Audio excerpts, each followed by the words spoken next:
Testing. Okay, we're back. Alright. So, last time we did Nahita's birthday, and actually, the last thing that we actually did do on stream is we tried to do the Tribal Chronicles, but hit a wall that's saying we needed to finish the Archon quest in order to continue it. So, we're actually going to start going through the Archon quest. I've got about maybe 3 hours of free time to do it right now. I bet it's going to take 6 to 7, possibly longer.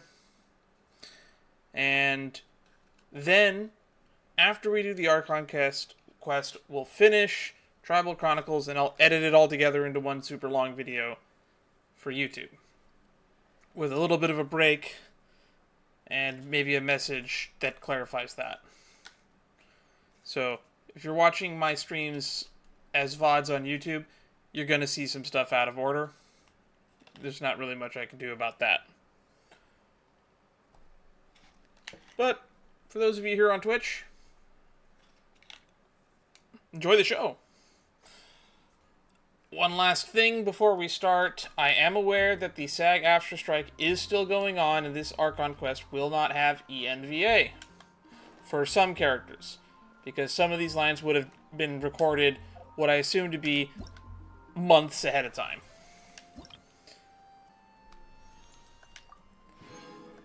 We're going to go on ahead, and that is all the disclaimer you get. If you want more information, in the previous stream, I believe I put an iCard out linking to Joe Zicha's video on the SAG strike.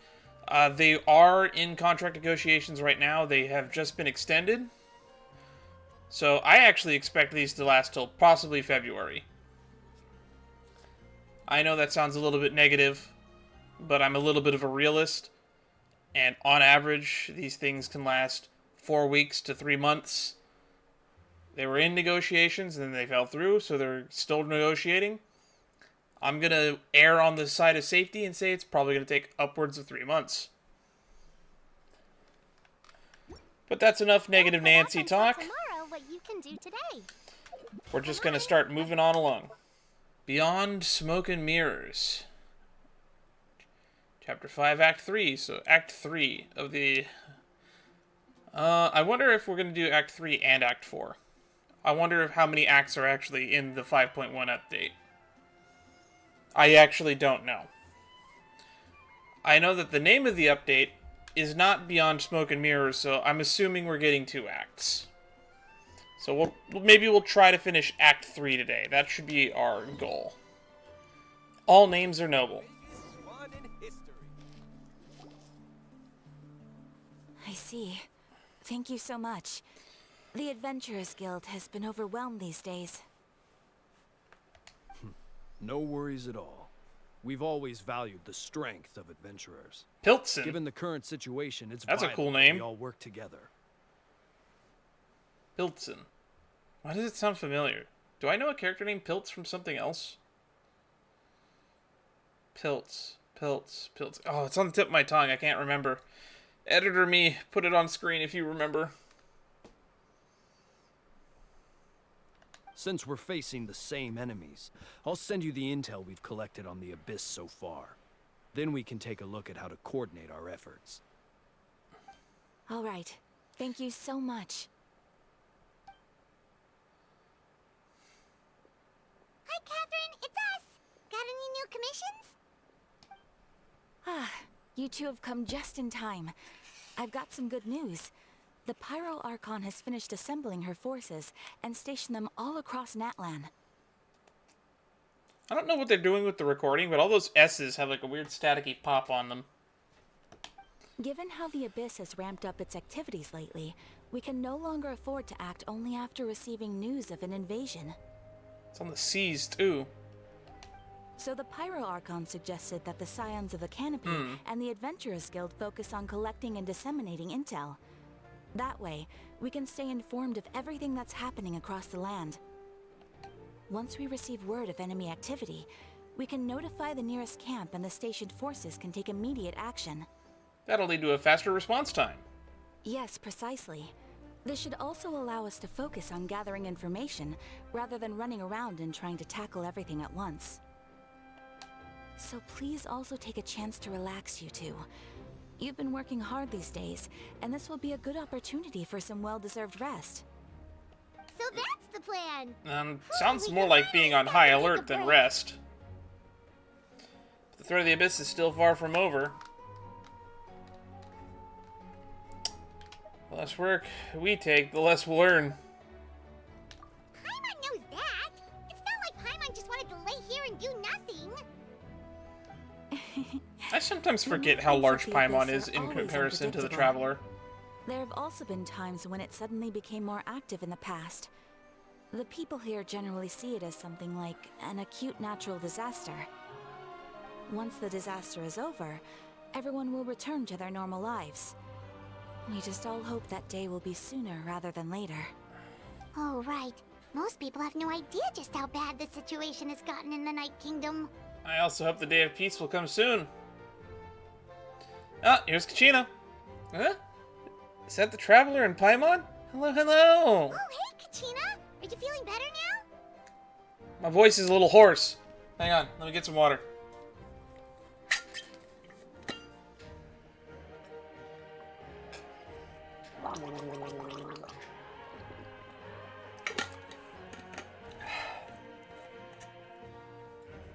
Always have 40 ounces of water, because I'm going to have to do some reading. Yep. Now really isn't the time to stay at home and recover anyway. I wanted to do something to help. I heard that the Pyro Archon is gathering warriors to be stationed in the more remote areas, so I came here to sign up. Impressive, Kachina. Don't push yourself too hard. I'll do my best. And also make sure to stay out of your way. Last thing I want is to add to your work. Oh, by the way, Shalonin told me that she was ordered to forge you an ancient name. She said that she's all set and we can head over whenever we're ready. Wow, so we'll finally get to meet Shalonin, the legendary forger of ancient names. Paimon still can't believe anyone could forge those things. Shalonin's a true master. Not only can she forge ancient names, but also all sorts of new and fun things. She's always got a pile of commissions at her plate, so you usually have to wait a while before she finishes something. In this case, though, she's completely cleared her schedule just to work with you. She wants to give your name her full attention. Then we should probably thank her when we meet. Well, I've already signed up as a warrior, so all I have to do for now is wait for my assignment. If it's okay, maybe we can go see Shalonin together. Yeah, she's also from the Children of Echoes, right? She wouldn't turn me away, right? I mean, I hope she wouldn't. Hey, have some confidence in yourself, Kachina. After all, you're already a victor of the Night Warden Wars. I think now would be a good time to talk about how much I love Kachina's role as a character in the story. It's kind of neat that we have almost like a protege master type relationship with her, where it's kind of neat to have her underneath the Traveler's wing, because we haven't had this kind of a relationship with anyone else. We've always just been thrown into places, and this is the first time I feel like we're actually acting kind of like a role model. Everyone's so proud of you. On second thought, maybe I'll find a hole in the ground to jump into and hide for a while. Beyond smoke and mirrors.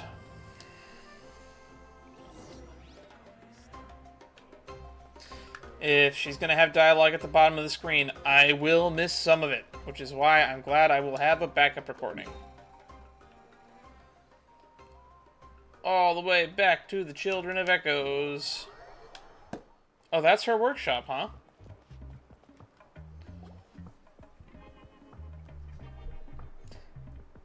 Also, I haven't said this yet, but I guess Brax has another cat girl. Or what was it? Rathiel? Rathiel? Who was it that was doing their cat girls only playthrough? I forget who. No shit, I should be reading that. Hang on. Shalonin, I've brought the person who needs an ancient name. He's super amazing, and I already learned tons of stuff from him. I can vouch that he's really worthy of a hero's name. I think it's funny that I could even hit play on this. Ah, yes, so I've heard. So young, and yet you've already got quite the reputation. Wait, are you Outlanders? Yes! Now you can see why the strange task of forging an ancient name was given to you specifically by the Pyro Archon herself. I keep forgetting to lock my chair before the stream starts. There we go. Now I won't accidentally fall back.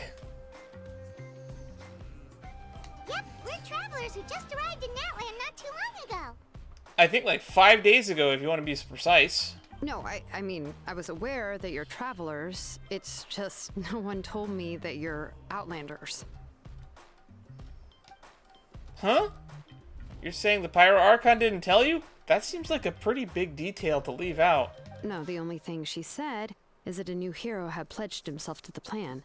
But we'd need to forge an ancient name to ensure he'd be able to return safe and sound.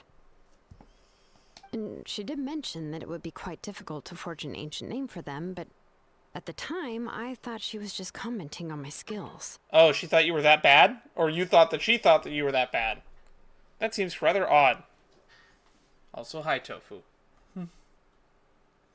But I seem to understand where the true difficulty lies now. Ooh, I like her rings.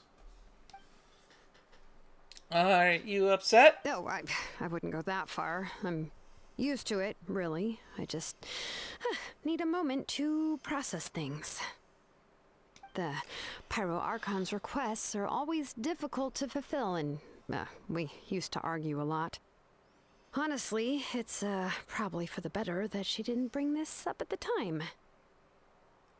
Because so you would have argued over this.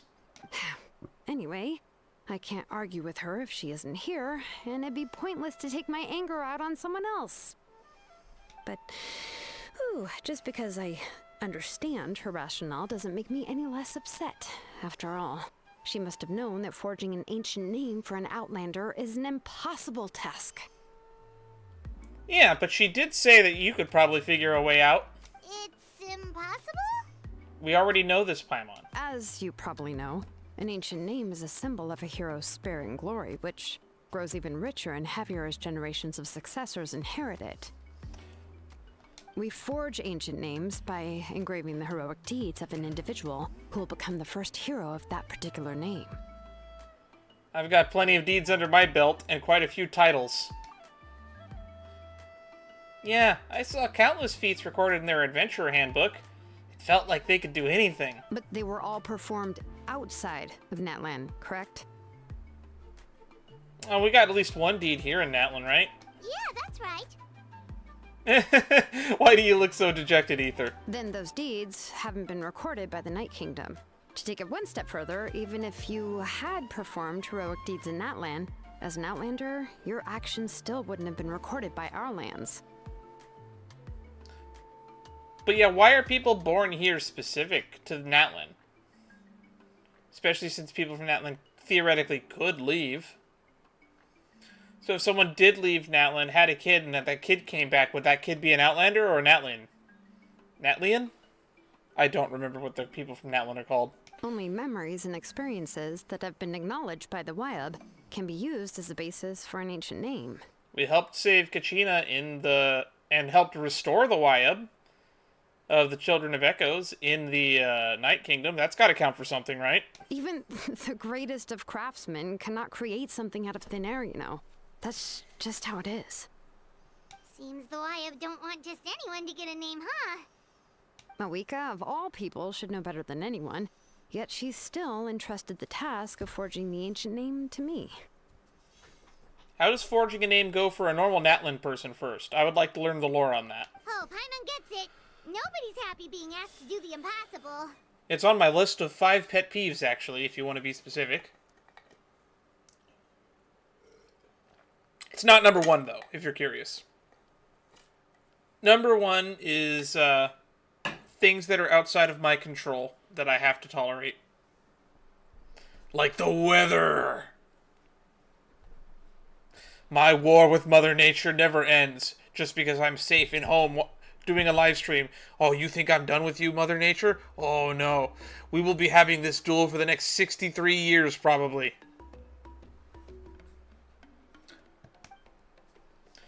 Why do I feel like this has happened before? I think last time Shilonen just ended up running dozens of laps around the hills nearby. Ugh, don't remind me.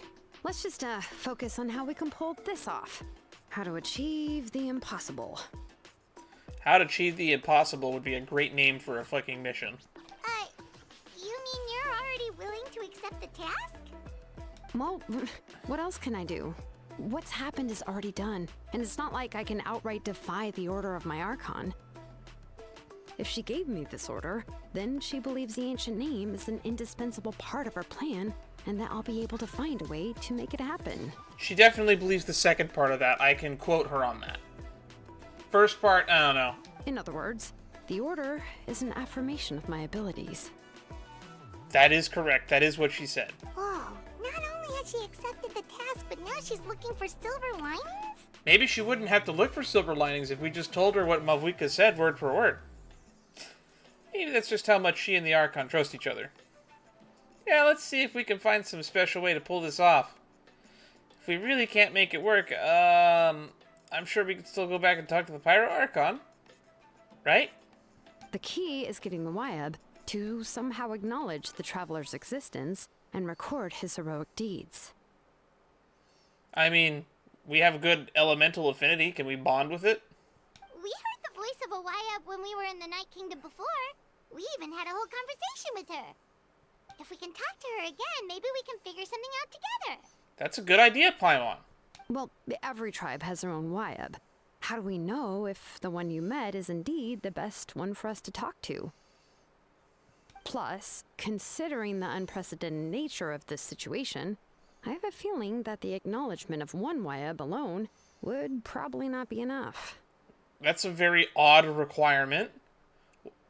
We would need to gain the acknowledgement of all 6. I don't know. That requires a level of knowledge that I do not possess. Then your first statement doesn't hold water. It is only a possibility. We need to find a consultant who's an expert on all things Night Kingdom and Wyeb. The first person who comes to mind is Lali at the Masters of the Nightwind. The one we call Granny Eatstali. Granny Eatstali. A character I've been looking forward to kowtowing and apologizing to for breaking her sacred object. Oh, we've heard that name before. We used her spirit speaker stone to find Kachina's ancient name. That thingy. That we broke. A person who can make something like that must be pretty impressive. I'm unsure she'd be able to help. Although, to be specific, Chaska blew it up. So, I have Plan A, apologize. Plan B, blame Chaska. Plan C, run away like a coward. It's a foolproof fallback plan. Still, she's older now and quite eccentric. It's hard to even book a meeting with her, given that she's constantly holed up in her room and doesn't like to be disturbed. Also, she's voiced by Skylar Davenport, I believe, the voice of March 7th in Honkai Star Rail. I've heard that to get her help, you have to be extremely patient with her and know how to keep her spirit up. I hate to break it to you, but... She probably won't be very happy with us. Huh. Why is that? I mean, didn't she already help you before? And you even managed to save Kachina. Well, yeah. At the cost of her spirit speaker stone being split into 2. I love the way that Paimon worded that. Huh? Great going, Moeka. We're already off to a rocky start here. Why are you blaming her for that? That's got nothing to do with her. This is our fault. And if you want to point fingers, it's specifically Chaska's fault.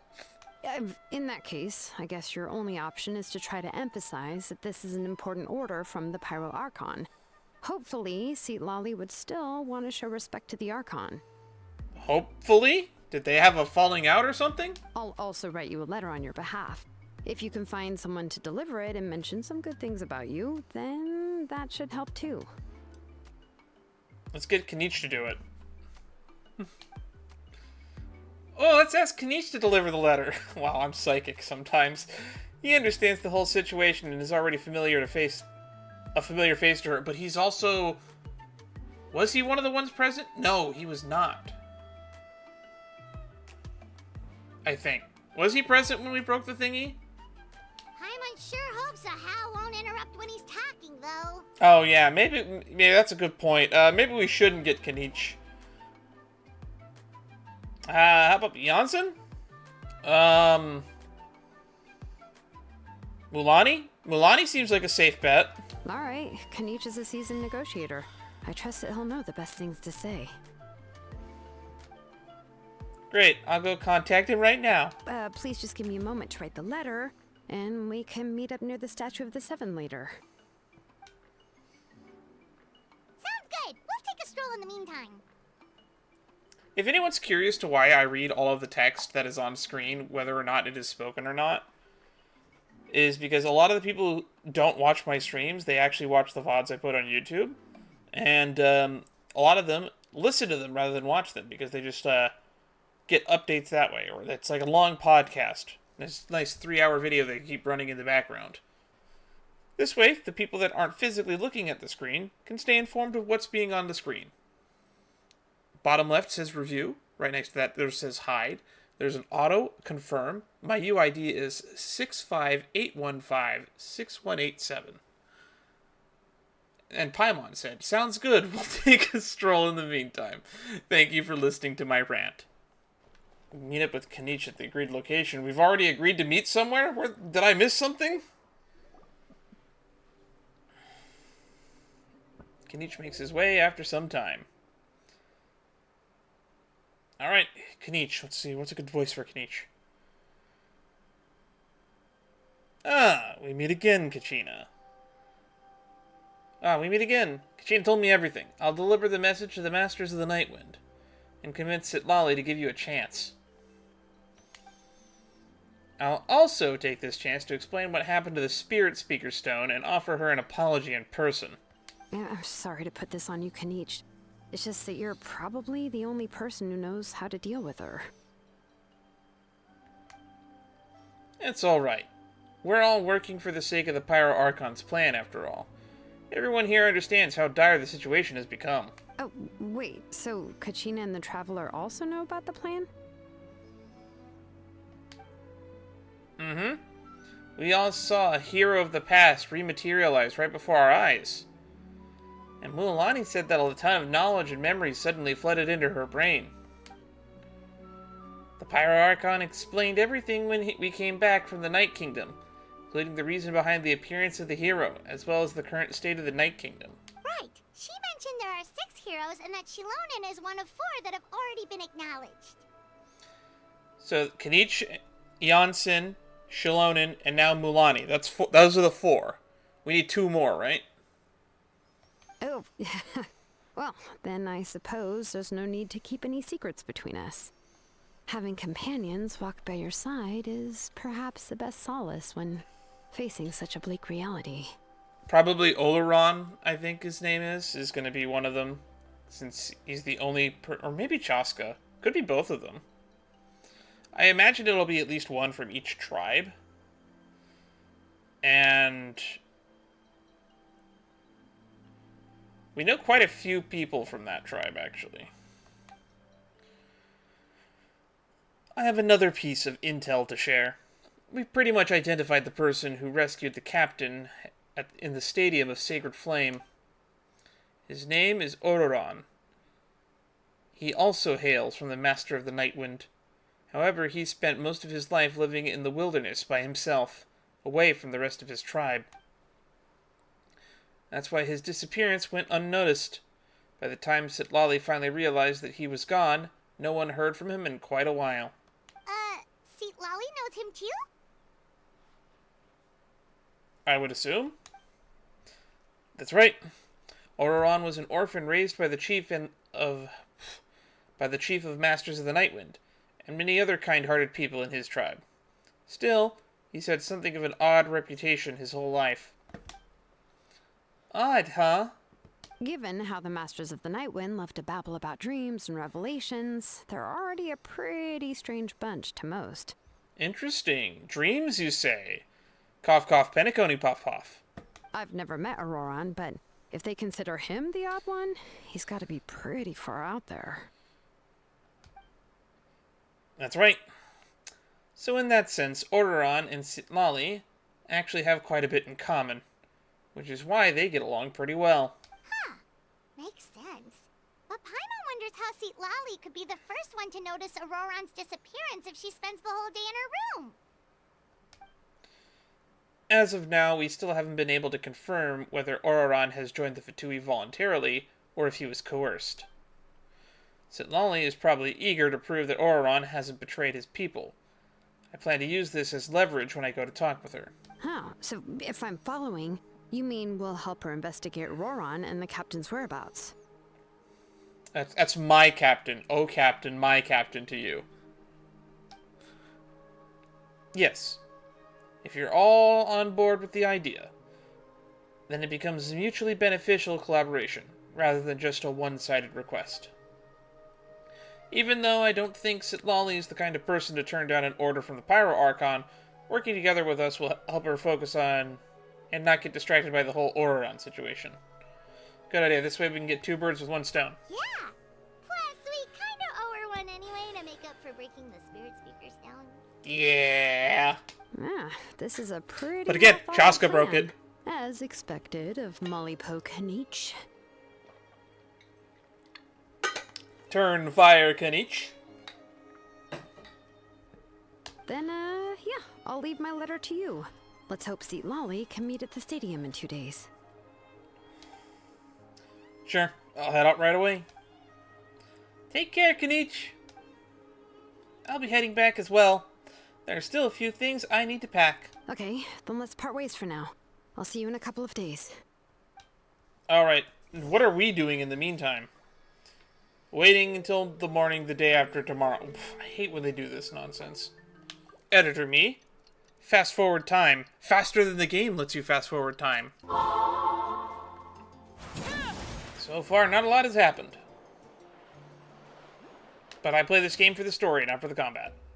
Hey, Shilonen, how's everything going? Oh, hi, Traveler and Paimon. I have, bad news. Sitlali did not reply to our request. Although, I suppose I'm not too surprised. Huh? You mean she didn't even bother to give Kanich a response? Guess she really does have quite the ego then. Yeah, well, she can be also quite eccentric, though she's one of the most gifted people around. Even the Masters of the Nightwind often struggle to work with her. My guess is that she probably has other reasons for not deigning us with a response. But let's go to the stadium and see if we can meet her there.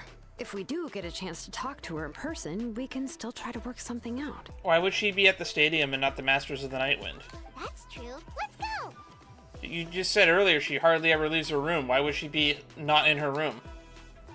It's a bold assumption that we go to halfway across the continent to hopefully possibly run into somebody. I didn't think I'd be criticizing the writing this early into the stream.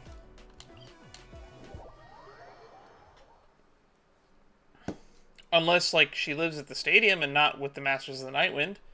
And if so, was that ever stated? Am I missing something?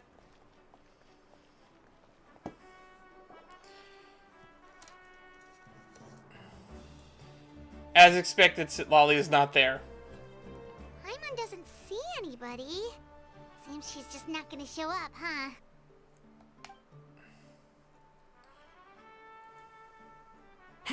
Well, we tried to be as considerate as we could, but she's under no obligation to help. That might be true, but this is still a request from the Pyro Archon, right? Shouldn't the subject always answer the call of their Archon? A subject? Well, if you ask me, I'd say we're all more like friends with the Archon. Really? I gotta respect that. Yes, Mawika is our leader, but that doesn't mean there's any kind of tall barrier between us and her. The only thing is that she often has very high expectations of us. I can tell. Huh. So even though she's super powerful, it sounds like she's actually pretty down to earth and easy to get along with. That's why I like her. Unlike that old hag Granny Eatstily, right? Uh-oh. Think she can ignore us just because she's famous? Oh no, Paimon. She's right behind you, isn't she? You all talk about her like she's some kind of huge deal, but she didn't even bother to reply to our letter. Seriously, if she didn't want to come, she could at least let us know. If that's what aging does to you, Paimon never wants to get old. How old are you, Paimon, for clarity's sake? Oh, really? Why does the screen So, go black? That's how you see me? Uh-oh. Huh? Who's there? Who's talking next to Paimon? Oh, don't mind me. I'm just a disgruntled old hag, right? Come on, relax. I'm sure my bark's worse than my bite. Huh? See, Lolly. Huh? Wait, your seat, Lolly? Your Granny Eatsley? Yes, Granny Eatsley. But emphasis on Eatsley, not Granny. Ah, you must know this trope from light novels, surely. They use it all the time. The young man who's actually the oldest person in the room. The girl next door who turns out to be a seasoned veteran. The wise sage who looks like a little kid. I feel like those Inazuman light novels are being called out right now. Oh, wipe that look off your face! You've seriously never seen an older lady that doesn't look her age? Okay, well, don't go thinking it's a trick either. See? I'm barely wearing any makeup. And I would like to give ourselves the poster girl for this trope in Genshin, Madame Faruzan, one of my favorite characters. So, I don't know why they're as surprised, to be honest. I think they're more surprised that you jump scared from behind us, not that you look young. Did I forget to mention? She's called Granny, but she's actually pretty young. And you were complaining about the Pyro Archon leaving things out. It was an honest mistake. I guess we've just gotten used to it. I'm sorry. How old are you actually? How old are you actually? Sweet, finally someone asked the age question. What? How dare you? Don't you know it's rude to ask a lady her age? I do know it's rude, but I'm gonna ask regardless, because I don't give a shit.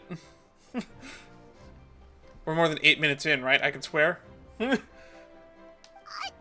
really didn't mean to offend you, it's just that your case seems really unique. Also, Traveler over here is like over 500. Oh, Paimon just wanted to apologize, but now she's putting more and more of her foot in her mouth. Really, Paimon just got a little mad since we thought, well, you were gonna leave us out to dry. I like her hair hoops. It was my idea to invite you here, Seat Lolly. So if you're upset, you can just take it out on me. All right. I was only joking. I didn't mean to chastise anyone. There's really no need to take all this so seriously. Oh, she's taller If than us. anything, I'm gonna feel awkward if we keep this going. She didn't laugh. There was a laugh in the dialogue and she didn't laugh. She doesn't mean it. I received Kenichi's letter and was planning to attend this meeting. Since I had already decided to come, I figured there was no need to draft a reply that simply said, "Understood." Besides, just showing up is the most important part. No? Fair, I'll give you that much. But, of course... We live in a world with phones. In a world of written letters, yeah, it feels like a waste to just write, yep, be there at X time. It's also natural for people to get held up by one thing or another as they're trying to leave the house. It certainly was a bit awkward to see that everyone else had arrived before me. I guess for people who are watching ReZero, Skylar Davenport was also the ENVA for The Witch of Wrath. Minerva. At first, I was thinking of quietly sneaking over, but since you were already here waiting for me, Whoa. I started to think about how I should phrase my apology. Only to hear you all talking smack about me. What is she doing with her eyes? Anyway, that's the whole story. Honestly, it's not like I owed you an explanation anyway. Fair. A master debater, you are. What's with that expression? Was she feeling embarrassed just now? Why are you smiling? She waiting for us to carry on the conversation? Everything she's saying sounds like a joke, but I'm not sure if I should laugh. Would it be rude to laugh? Or even more rude to not laugh? Just respond. When the Masters of the Night Wind say they struggle dealing with her, I wonder if the feeling is mutual. She seems to be pretty awkward herself. Everything she does and says seems a little forced. I thought you said that you're used to this. Anyway, Shilonen, I heard that you require my help in crafting an ancient name. Correct. The situation isn't like anything we've handled before. Let me explain. Please be a black screen. Please be a black screen. Shilonen explains the Pyro Archon's request as well as the difficulties encountered. Thank God. So Malika has asked you to forge an ancient name for an Outlander. Well, that would be a first. An unprecedented feat is what the text says, actually. And you've also heard all about Ororon. I must say, he's always been a good kid. I can't see him joining the Fatui of his own volition. He must have been coerced somehow. Or, hear me out, the Fatui aren't the bad guys. If at worst, they're morally gray. Now, I could point my finger to a few Fatui in specific that were definitely less than on the good side of history. But as an organization as a whole, they pretty much just stand as a military organization that represents a country. And I do not like or condone anyone calling an entire country evil. It seems a little bit, what's the term, asinine.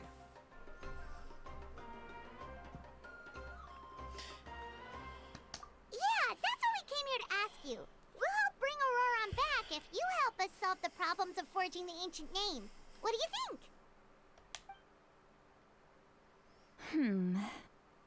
I suppose I'll just call you Traveler for now. Traveler, come here. Let me take a good look at you. Oh, this is why they call you Granny.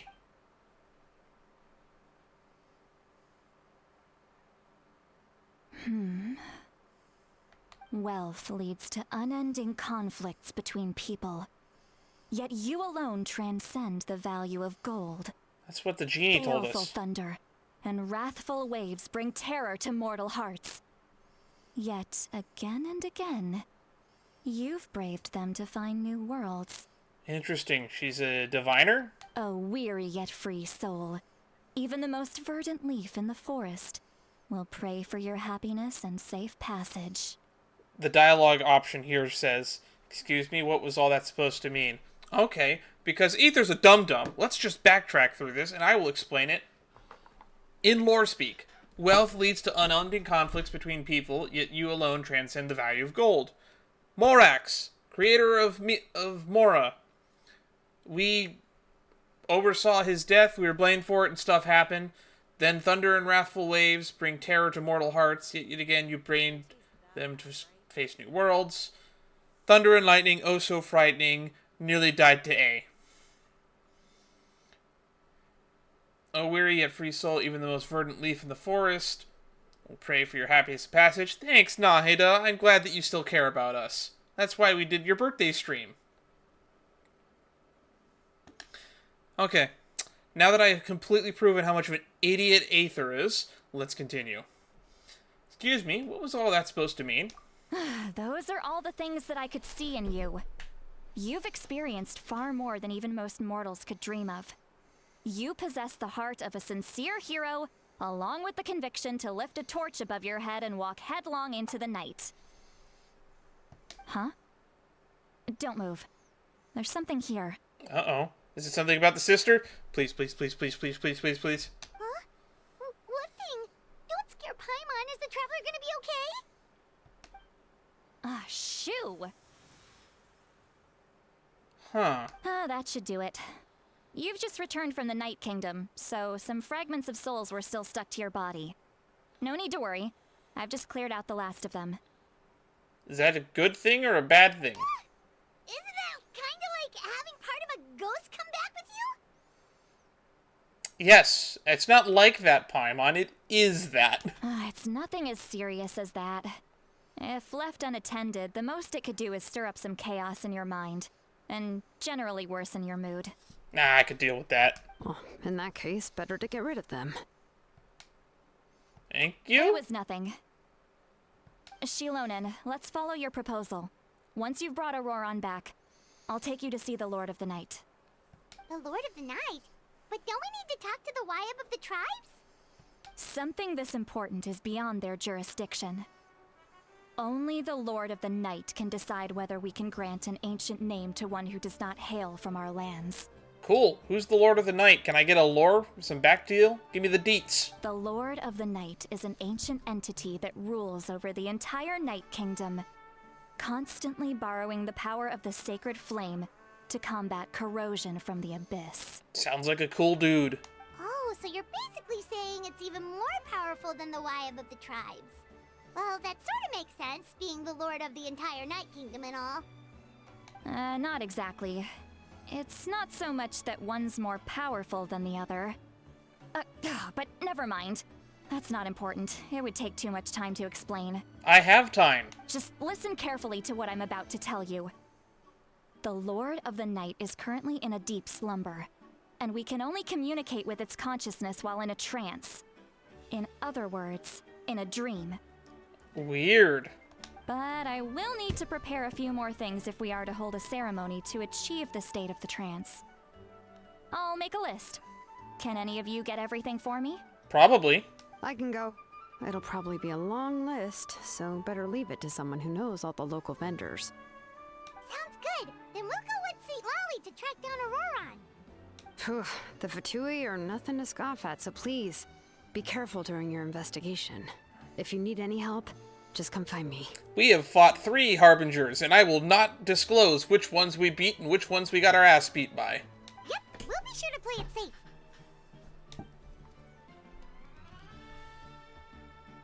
Wait. All right, now it's time for us to catch that brat and bring him back. I feel like I forgot one. I said 3, right? Senora. Child. And Arlecchino. Yeah, we only fought 3. Those are the only 3 Fatui Harbingers we have fought. Oh, I'm sorry I made you wait earlier. It was actually because I decided to swing by Ororon's place to look for clues. He has always lived alone, and I found a broken jar in his house. There was also something off about his phlogiston aphids. His what? Which I assume is because their keeper has been gone for quite some time. And interestingly enough, I saw some slash marks in the house that did not match any of our local weapons. My guess is they were left by Snezhnayan arms. Oh, sounds like the Fatui broke into his house and took him hostage. But why would they kidnap a kid who just spends his days living in the country and raising aphids? He's only in his 20s. What would they want with him? That's not to say that I believe he's totally innocent, of course.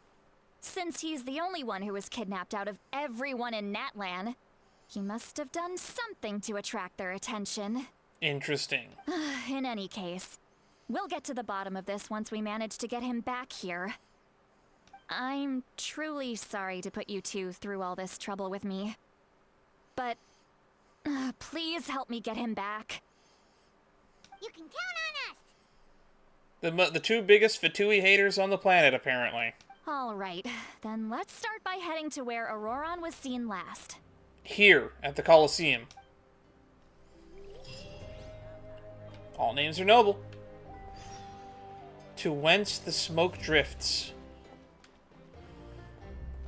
1,000 meters. That is not where he was last seen. He was last... Oh, I guess someone spotted him out in the middle of nowhere, I guess.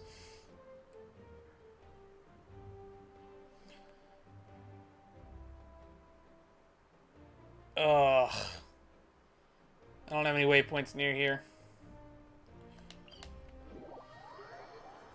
Alright. Time to do some jogging. Editor me will probably remove a lot of this for you all. How convenient for those of you who don't watch these lives. But for those of you who do watch this live, let's just have some more chats.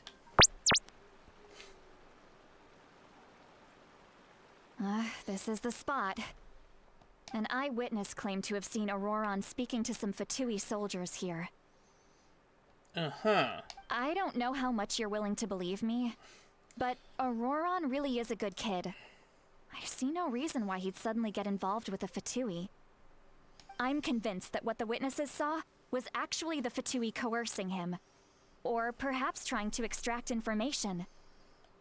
However, I doubt anyone would believe me, given there are no signs of a fight. Didn't Kanich say that she's a big name in Natlan? Feels kinda weird to see her so frustrated and helpless like this. Could you tell us a little bit more about him? Ororon? Well, he was left at the side of the road as an infant, and the people of the tribe took him in. You could say that everyone had a hand in raising him. He learned a lot from us, and once he reached adulthood, he built himself a house out in the countryside. He spends most of his days growing vegetables and raising aphids, living off of what he harvests from the garden. He's always been such a good kid.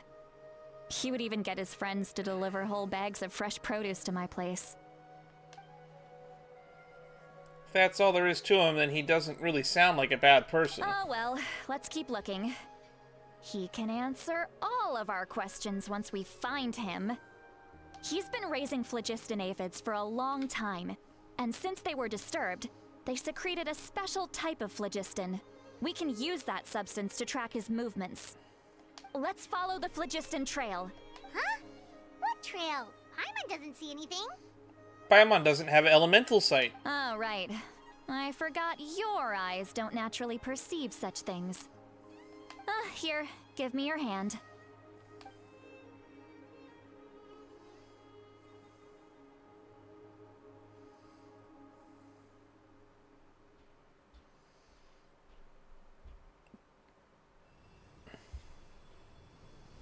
Ooh. Huh? How about now? What do you see? It looks like elemental sight, but I don't have to hit a button to see it. I can see a trail now. Whoa, Paimon can see it now too! That's right. I used a spell to temporarily transfer a portion of my senses to you. For a short while, you'll be able to see the phlogiston too. Wow, you can even share your senses with us? First time Paimon's heard anything like that. I know, that's pretty amazing. It requires a very rare spell that most people aren't adept at. But don't worry, it's a cinch for me. Between the two of you, it seems the Traveler's senses are a bit stronger than Paimon's. That tracks. Don't get smug about that, that's to be expected. When I held your hand just now, I could sense that you've got a great affinity for phlogiston. You're extraordinarily gifted. Anyway, we'll need to use our vision now to track down Ororon. Good luck, you two. Over here, this way! See, Lolly might say a lot of deep and confusing stuff, but this spell of hers is really something. What was that? I'm getting Fu Xuan flashbacks from Honkai Star Rail. What does she mean by deep and confusing? As far as elderly shamans go, I'd say that I'm already pretty easy to talk to. Is there any other old hag who's as fluent in the language of the youth as me? How do you do, fellow teenagers? But is my way of speaking still not trendy enough? I've already tried my best to match their speech patterns, but given the looks on their faces just now... Oh, I just realized we're doing that thing where we're reading people's thoughts again. Or perhaps I'm still not fashionable enough? But that can't be, right? Don't tell me they're still getting the impression that I'm super old-fashioned. Man, you let this weigh on your mind way too much. Huh? It's just like the Gen Alphas. I make zero attempts to appeal to them. If I want to appeal to them, it'll be through mutual understanding. I think I just heard a voice. Wait. But it wasn't with my ears. Is it with my mind? Was that Seat Lolly's voice? Oh shit, no, we actually can hear her thoughts, and they're canonically addressing it for once.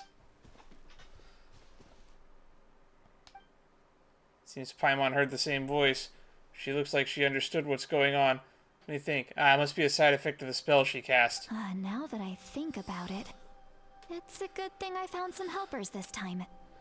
Some things are best done with the help of friends. So we can hear her thoughts through telepathy? Wow, this is amazing. Something like this could only happen with Sitlali. Oh? They appear to be feeling quite confident. Looks like our work will go smoothly. You bet. Just leave it to us. Oh, she can't hear us, though. Oh, that's funny. One-way telepathy. Hey, looks like there's a new camp over there. Let's go take a look. Well, before that... That little brat, I swear. I just hope he hasn't gotten himself into any real trouble. Yep. Judging by Paimon's experience as a guide, it definitely looks like people set up camp here. Wait. The phlogiston here is a bit odd. Let me Odd see. how? Paimon sees a small shape here. Could it be some sort of symbol? This is a distress signal for the Masters of the Night Wind. Only someone from our tribe would recognize it. So Ororon was indeed being threatened. We've got to find him, fast. Leaving such a subtle mark implies that he was trying to be discreet. Inconspicuous. In other words, he was probably under the Fatui's watch. If they notice us, we can just charge in and fight them to the death. But what if my darling grandson is also there?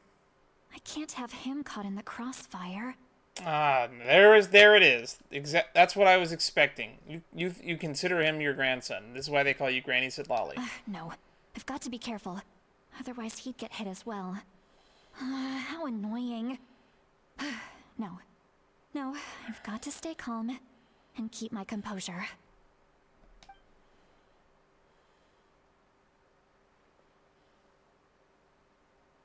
You guys are not instilling confidence. There are traces of people staying here too. Wait a second. The phlogiston around here is jumbled up. Did they go two separate ways? I can also smell a mix of elements in the air. Pyro, electro, and some other elements as well.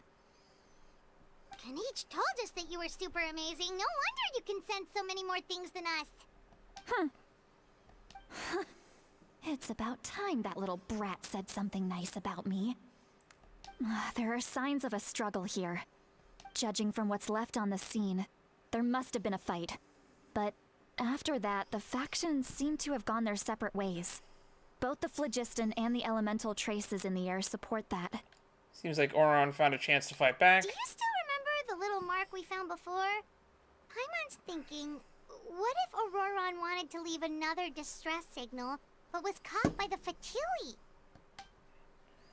Sitlali looks pretty worried.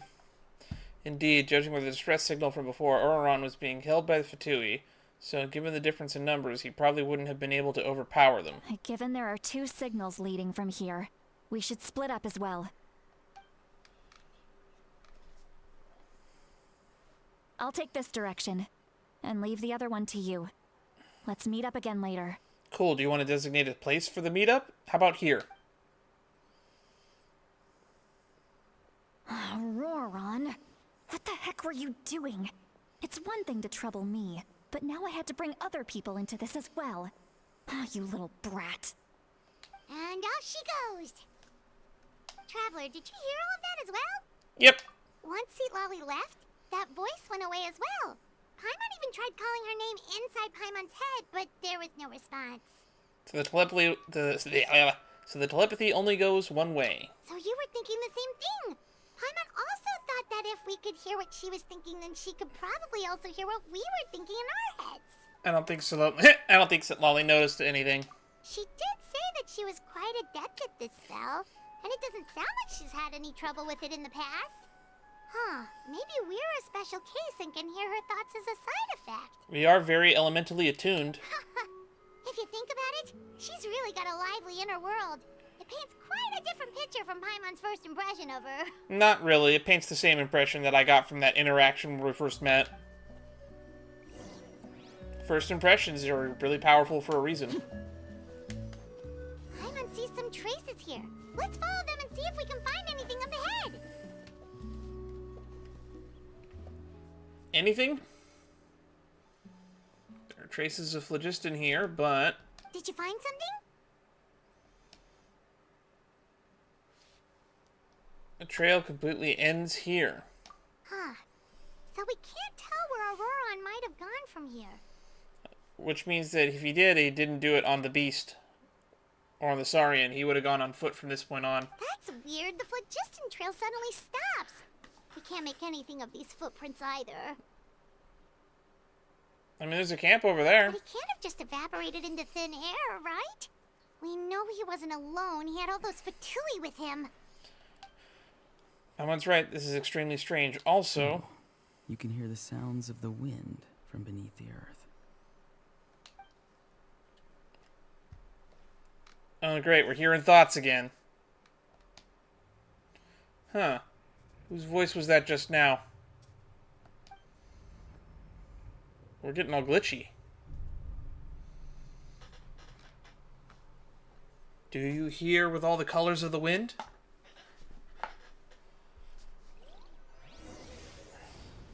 Something's happening. Are we getting a cutscene? Domain expansion? Oh! Where are we? The Night Kingdom? How did we get here? How did I get here? I'm very sorry, but please do not move. I have no desire to hurt you. I apologize that our first meeting has to take place like this.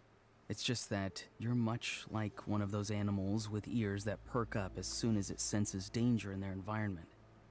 And given your combat proficiency, I would not have been able to gain an advantage over you if you were anywhere else in the world. However, you're now in the Night Kingdom, a familiar domain to the masters of the Night Wind. Hello, traveler. I'm Ororon, the one you've been searching for. What does this mean? Have you escaped the Fatui's custody? Ah, the Fatui's custody. I see. So even Granny has told you that I was coerced by the Fatui. I'm afraid you've been brought here by a lie, like a false omen in the lingering smoke. My friend and I only left those traces to lure you here.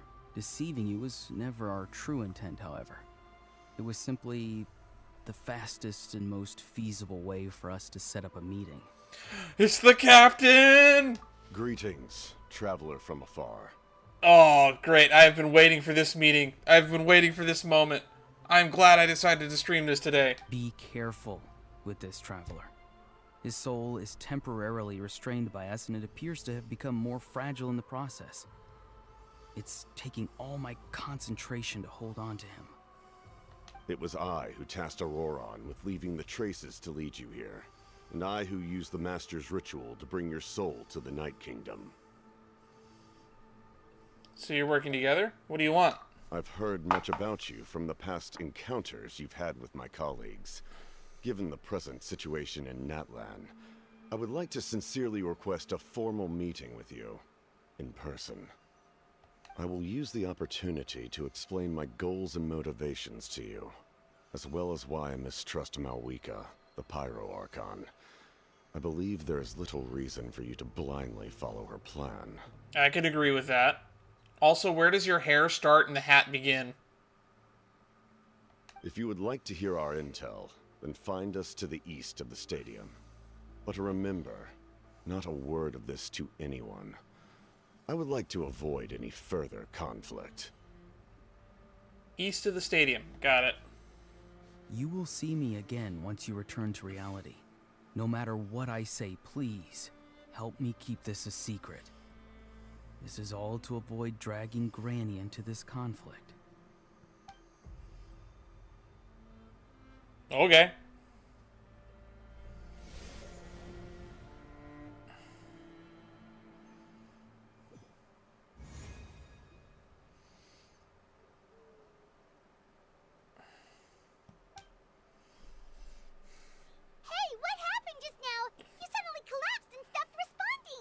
Ah, I'm fine.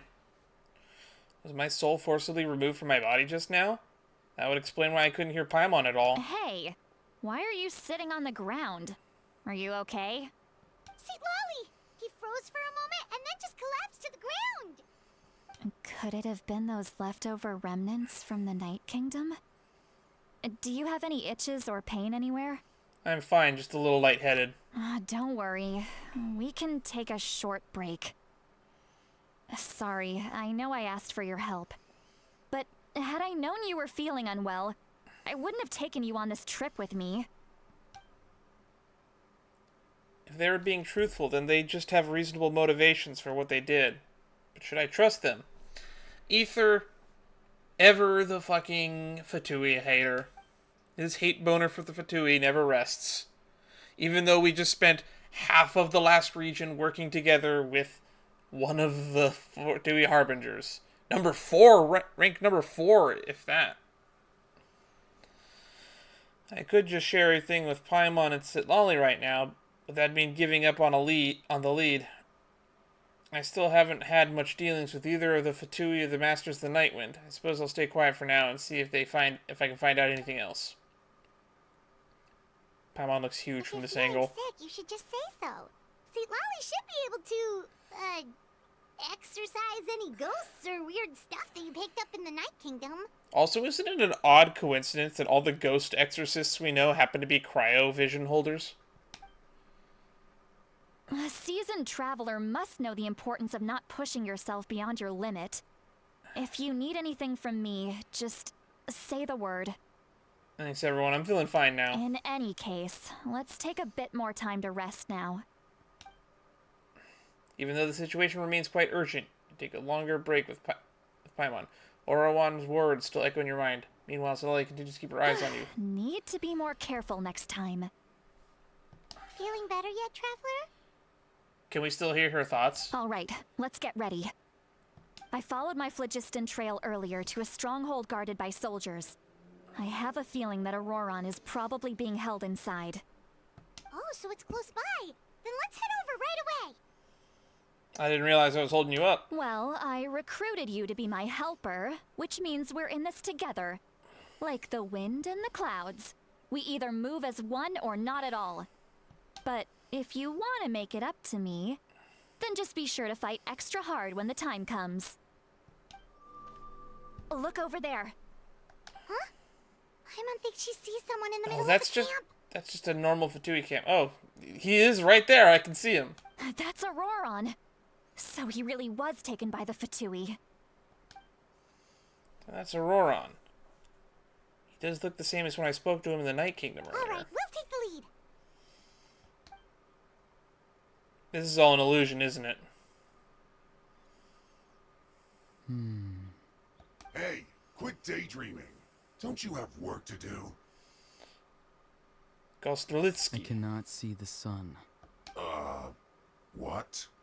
Without the sun, I cannot see the truth. You are currently blocking the light, so I must beseech you to move aside. Sure thing, Diogenes. Huh? Okay, Mr. Philosopher. That's enough mumbo-jumbo. Wow. I'm going to rip that guy's head right off. Citlali's struggling to control her temper now. Are you ready? Let's go kick their butts. On my count. 3, 2, 1! Oh my god, she just ran in. Howdy. Still trying to resist? You've got no idea who you're up against. No excuse for slacking. Written in the stars. Steady prettiest.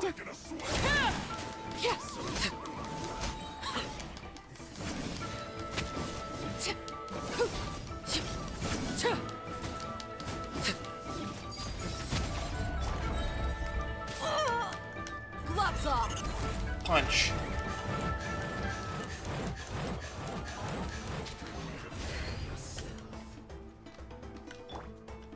Delve into destiny.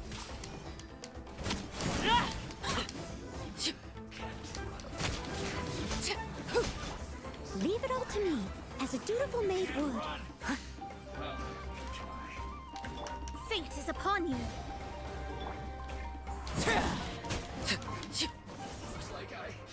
Went too far. Well, that was easy. Ororon! Granny. Paimon knows she's called Granny Eatsley, but it's still kind of weird hearing someone actually call her Granny. And greetings to you too, Gramps. Gramps. Oh crap, he realized how old we are. What did you just call him? Gramps? Is that not right? You're Granny's friend, are you not? You seem to be approximately the same age as her, so I figured you've got to be Gramps. He can see our age. How many times have I told you? It doesn't work like that. There are a lot of people who look about the same age as me. You can't go around calling everyone Gramps or Granny. I mean, we are like 500 though. Oh, wait. He's not a child, is he? Don't tell Paimon he's one of those people who look like an adult but are actually only 8 or 9 years old. Oh god, please no. Oh, your words have pierced my heart like a thorned vine. Given how hard those thorns are to remove, I may just need to find a pair of tweezers. Why are you so upset? You can just say yes or no. Of course I'm not a child. It's just Granny always taught me to show gratitude where it's due. And since the Masters of the Night Wind raised me collectively, I basically see everyone above a certain age as an elder I should look up to. The way he talks has definitely changed, but doesn't feel like putting on an act. He asked me to do whatever I could to say things to keep things secret. He even said that it'd be for Lolly's sake. So you treat everyone like they're your uncles and aunties? So you treat everyone like their gramps or grannies? Exactly. But if you keep that up, then everyone's going to be your senior. And do you think saying all of this is gonna save you from a scolding, Ororon? Haven't I told you 100 times since you were a kid? Heed the 3 warnings.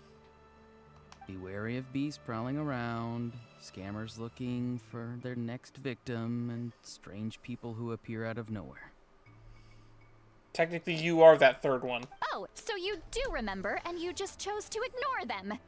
I always knew that living on your own was going to get you into trouble sooner or later. But getting kidnapped? That really takes the cake. You won't always be able to rely on other people coming to your rescue, you know. You're just lucky we got here when we did. Or we might be launching another search and rescue operation to find out where they put your severed head. Man, the Fatui aren't that brutal, are they? I'm sorry, Granny. I'll be more careful next time. Next time? Oh, good one. You think there'll be a next time after this? Not a chance. He's about to be grounded, isn't he? They didn't hurt you, did they? No, they just asked me a lot of questions about Natlan's terrain and made me draw a map of the ley line distribution. Okay, now answer me honestly. Were you the one who helped the captain escape after his battle with the Pyro Archon? Oh, he's got an electrovision. I didn't notice that before. Yes. So why did you do it? Because they said they would need my help from there on out. They also said that if I refused, they'd just come to you, Granny, and they'd already figured out a way to make you do their bidding. Hey! I'm no ordinary Granny. Would they really dare to come after me? And you! Did the gods give you a brain just for you to not use it? Did you really believe everything they said at face value and not stop to think? Thankfully, the Pyro Archon only asked that we find the mysterious individual from the Masters of the Night Wind. and didn't slap your name on a wanted poster, don't think for a second that she doesn't know what's happening. Even if the truth that you see will soon manifest into reality, there is still no need to preemptively panic. Have you forgotten the words that I've taught you? I'm sorry. Ugh, forget it. We can submit the details of this camp and the defeated Fatui as evidence of your innocence. Let's clean this place up and get back to the city. Ororon, you better remember this lesson well and seriously reflect on your actions. God, I feel bad. Also, I kind of want to tell her the once truth. we return to the city, come to the speaker's chamber with me. I'll need you to explain everything. Sounds good. Should I bring some of my homegrown vegetables as well? Your vegetables? You have them with you? Yes. I grow a lot of fresh produce in my garden. I hope the Pyro Archon won't be too picky about the selection. Now's not the time to be thinking about that. If you do come face to face with the Pyro Archon, the first thing you should do is... Recite the 3 warnings. Huh? No! No! You should emphasize that you were not in cahoots with the Fatui! How exactly did the masters raise this guy? Poorly. Oh, right.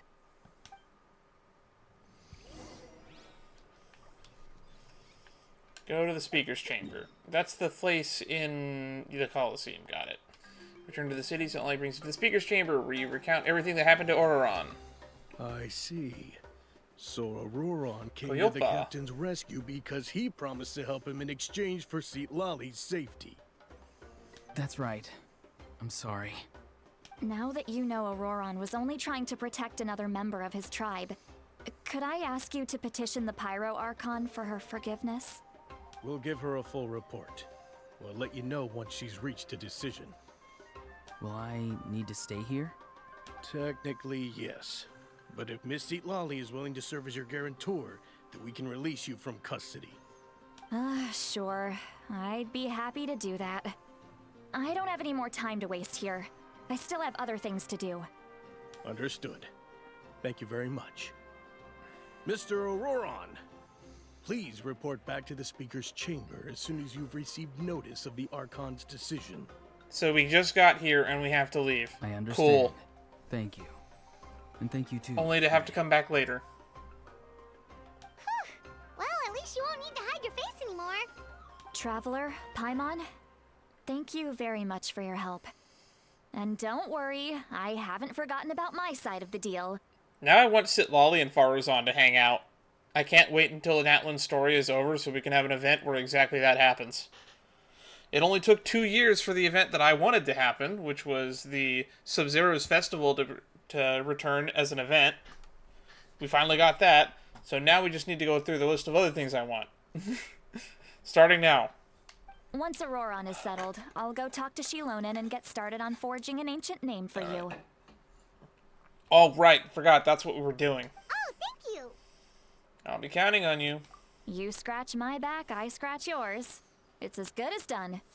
You can just go twiddle your thumbs or something while you wait for the good news. Bye for now. Guess we can go meet with the captain. Come with me, Ororon. We've got to find you a place to stay for the night. Goodbye, Gramps. This new grandson of mine is way too polite. Oh, this, I physically feel pain in my age. I'm one of the oldest in my friend group. For those who don't know, I'm 31. Here I am, still playing what is essentially children's games. I look at his face, he's probably trying to remind me about my promise. He doesn't strike me as a liar. Had I not seen everything for myself, I'd never guessed that he could have done so much work behind Lali's back. What does he really want? 31, yep. We're finally done. Alright, it's time to find some grub. Paimon, there's something I need to tell you. Huh? What is it, Traveler? I know I look very younger. I have a little bit of a conscious thing about it, so I keep the beard so that I look a lot older than I actually am. But unfortunately, a lot of people just say it doesn't help. I've got like the Jesus haircut going. But, for the most part, it'll benefit me, I guess, in the long run. The other thing that really shows my age is you can really see my hairline starting to recede. It's almost all the way to the top of my head. Pull Paimon aside and tell her everything you saw when you collapsed. What? That captain? Keep your voice down. Sorry. Paimon just didn't see that coming. So you really saw him in the Night Kingdom? And he didn't attack you? When I was less busy, we used to stream twice a week. Oh, that Ororon. What is he up to? He sounded earnest enough just now. Paimon would have never guessed anything was happening. All that stuff about protecting Seat Lally and being forced to help the Fatui when he's actually been a willing accomplice all along. I'm still not completely sure. We still need more information. Yeah, you're right. Still, Paimon appreciates you telling her about this. Paimon will support your choice no matter what, so if you want to go, we can go together. We still have another whole day before the meeting, so we'll just meet with them when the time comes. Wait until 20 o'clock the next day. That's so late. Oh, the panels. Like on the main page. I made custom panels long time ago. I just haven't updated them in a long time. I think I made them back when I was still streaming, what was it? Angels of Death. When was that? Was that 2017? Oh, that was so long ago. Angels of Death? Oh, Angels of Death it's an RPG horror maker game. When I was playing it, actually, there was an anime adaptation of it that was airing. So it's kind of a puzzle game. It's an RPG puzzle game in the horror subgenre. They said east of the Coliseum, right? Oh, that's not too far. The anime adaptation was pretty decent. I actually had another game that came in the bundle with that, Angels of Death. I should probably play that at some point. I think it was like Noel the Fate or something. I don't remember. Weird. Paimon doesn't see anyone. Oh, please don't let this be a trap.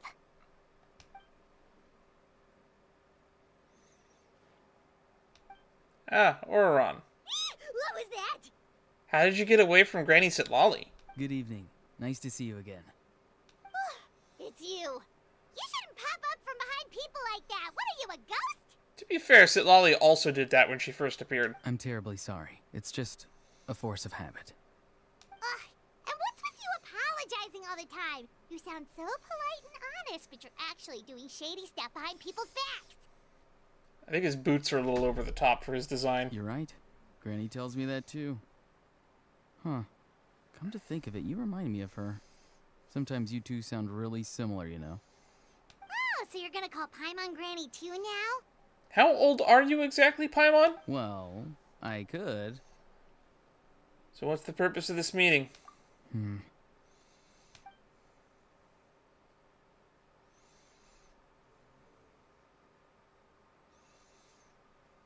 It's all clear. Over to you. Excellent. The fact that you showed up proves that I was right about your character. I'm only interested in the intel. I don't really care how the Fatui thinks of me. I do care. Quite, at least a little. Yet, there's been a lot of talk about you. Child told me that you're passionate about the unknown and willing to take risks. Rather than facing you as an enemy, I would much prefer to bring you to my side. You know, I thought he'd be taller. That's probably the biggest takeaway of Capitano in person. But he's taller than the Traveler, so that's good enough for me. If we allow the current state of things to continue, we will inevitably clash. And that's a scenario that I'd very much like to avoid. Why? I don't think I could win. Because he'd kill us. He's gonna he'd turn us into mincemeat. We couldn't beat Arlecchino, and he's supposed to be stronger than her. I've long heard of your exploits across the nations. Though you have crossed swords with my colleagues many times, I know that you are by no means an unreasonable person. For someone who's so civil, why did they give him such a dark and brooding fucking undertoning score? Listen to this.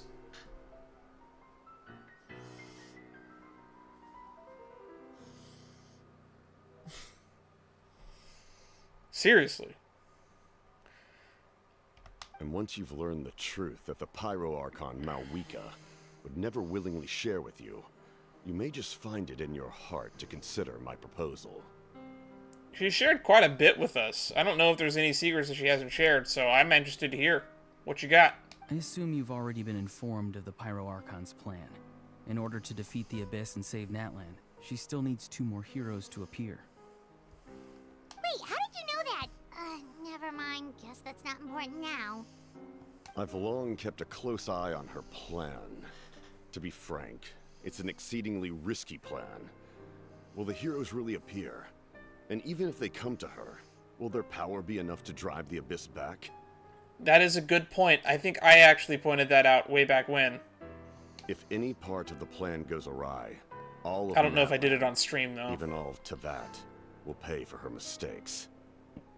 Oh, her plan has that many holes in it? Like, literally, if one thing goes wrong, the whole plan falls apart? That's kind of a bad plan. Now, you may have been led to believe that this is the only plan available to her.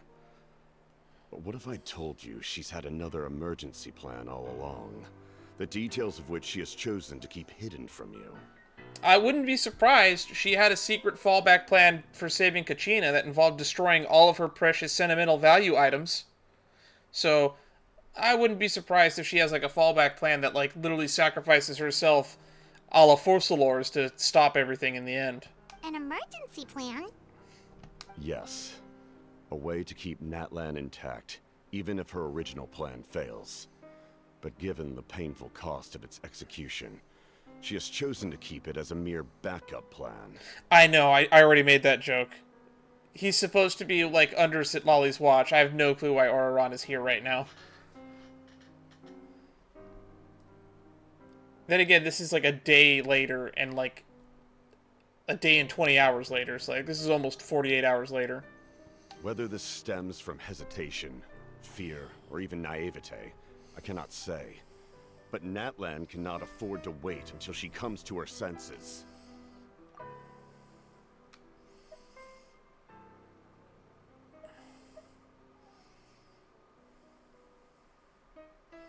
Yes, whether this stems from my fear is that given the enormity of the decision, she will be reluctant to confront the dire reality we face until it is too late. There will be no time left to execute the backup plan, and all of Natlan will be lost to the Abyss. We have to make the decision for her, here and now. That's just your speculation. I do agree with you to an extent. I don't know if we need to agree with take action now. But we could confront her about this optional plan, though. Yeah, do you have any evidence for all this? Just telling us a bunch of scary stuff isn't enough, you know. I actually don't need evidence for this. This is just a suggestion. Besides, wasn't it you who tried to seize the Gnosis for the Tsaritsa plan? Wait, by seizing the Gnosis and making the decision for her, could he mean that the Gnosis has something to do with the backup plan? I knew you to be clever enough to see. That's right. I did not seek the Gnosis for the Tsaritsa. Since I was defeated in battle, I must put to rest my thoughts about the Gnosis. But even so, my desire to save Natlan remains unchanged. And now, I have found a new way to solve the crisis. We can implement it immediately if we reach an agreement. Something's coming. Someone's here. Huh? The captain disappeared! Damn, he's so cool. Something is rapidly approaching. Oh no. Something? Bad news, chump. It's your granny. Mach punch! Turbo Granny. I was wondering how he got away from her, considering he's supposed to be, like, under her supervision until we meet back up with the Pyro Archon. See, Lolly? When did you get here? I knew something was amiss after we were separated. Hidden ceremonial tools, an unconscious traveler. I must say, I'm very curious about what you're up to. How dare you go behind our backs like this, Ororon? Colluding with the Fatui? Really? Oh, here we go again. Cat got your tongue, huh? No. You really think you can avoid a scolding just by staying quiet? I don't think Cat got his tongue. I think Fist got his gut.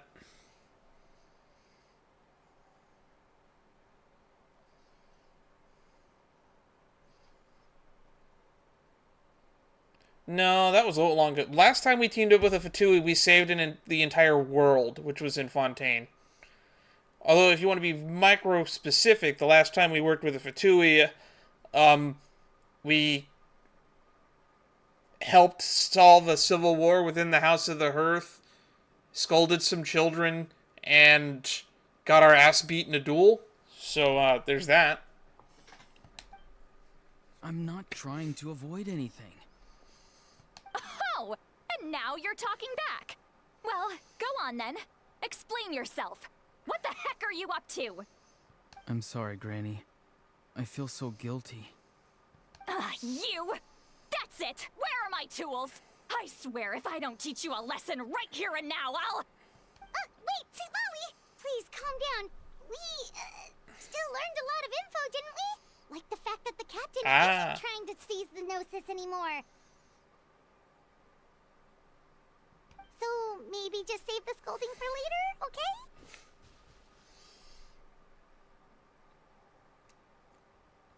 I mean, I guess you could also say we technically teamed up with Scaramouche after he stopped being a Harbinger. But I don't know if that counts as working with the Fatui. We also do a lot of working with the Fatui in the Chasm. We actually work with the Fatui quite a bit. Not to mention that super secret side quest with the fortune slips and Inazuma. I think it's really annoying that Ether has such a hate boner for the Fatui, considering how often we work with them. We work with them almost as often as we're enemies with them, to be honest. Which is why I have a pretty neutral view of them.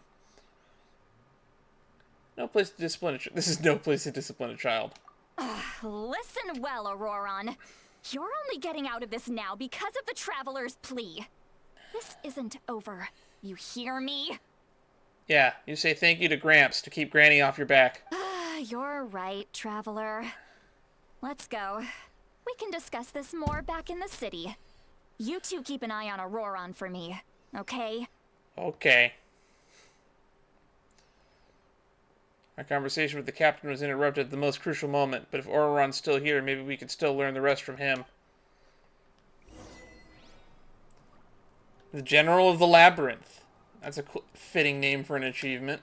Officially meet with the Fatui Harbinger, the captain.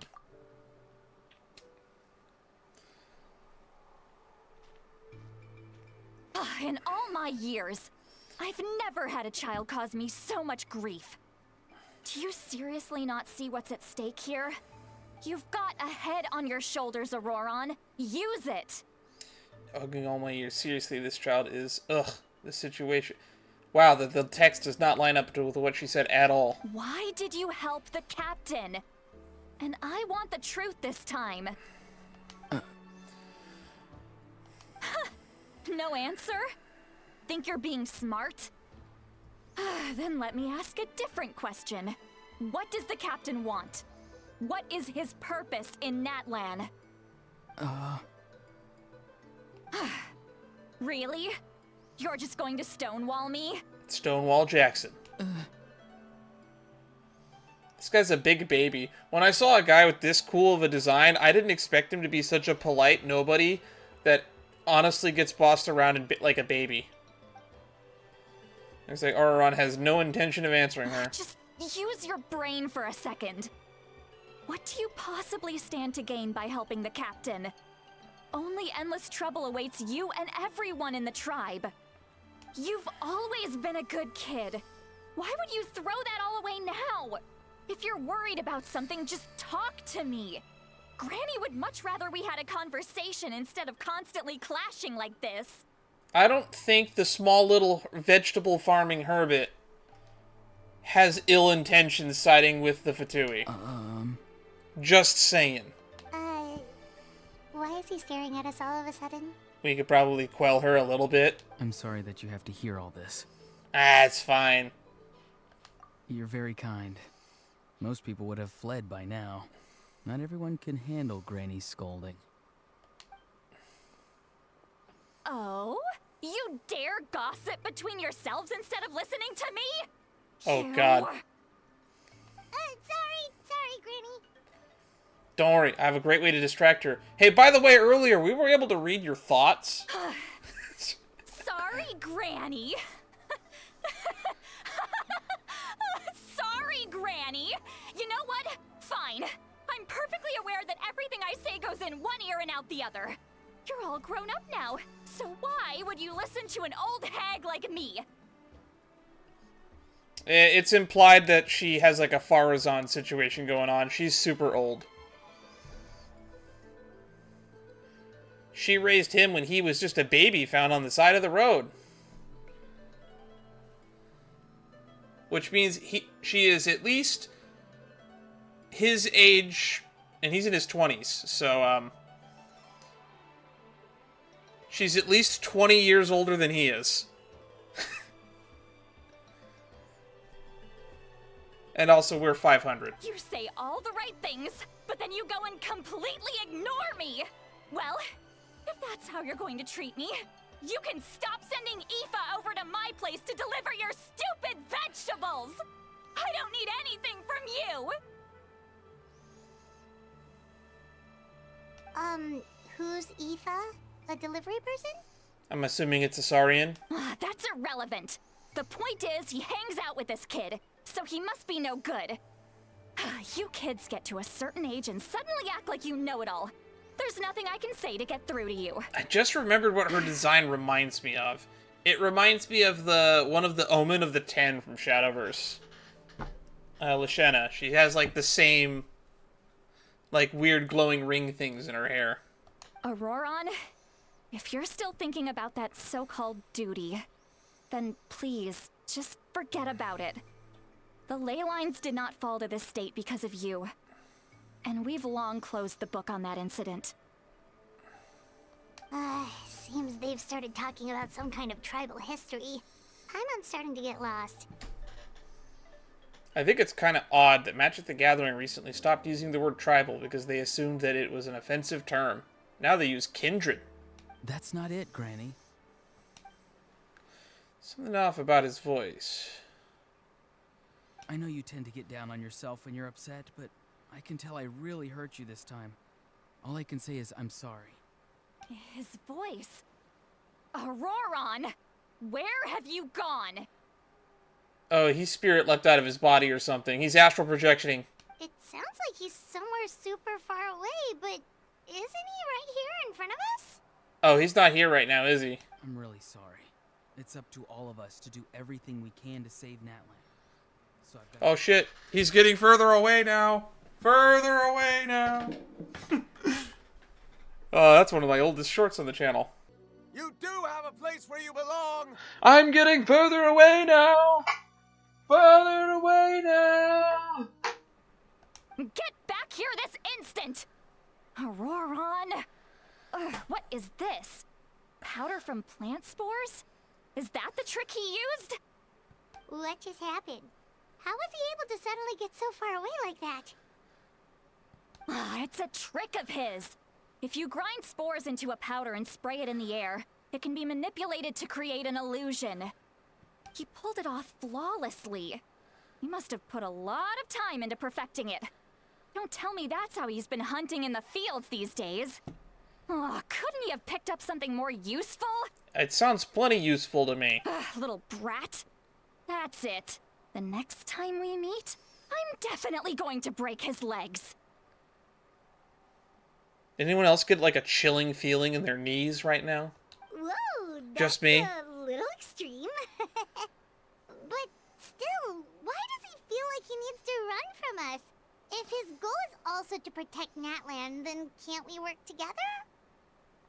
He still doesn't want to tell us anything about his goals. I'm sorry for interrupting your conversation with them earlier. But even if you'd been able to hear them out, there's no guarantee you would have gained anything substantial. He did gain something. Ororon probably did everything he could to get away because he knew I'd get the truth out of him sooner or later. Oh, that brat. I swear. Or, hear me out, you just scared the shit out of him. The Captain probably has some sort of substantial plan, otherwise Ororon would have no reason to keep following him. Meeting again is out of the cards for now, so it might be faster to approach the Pyro Archon and confirm what the Captain said. Right, that's what I said we should do. Also, I can tell that Ororon's stubbornness has hurt Citlali deeply. I need to find a way to comfort her. What was all that about Ororon's duty earlier?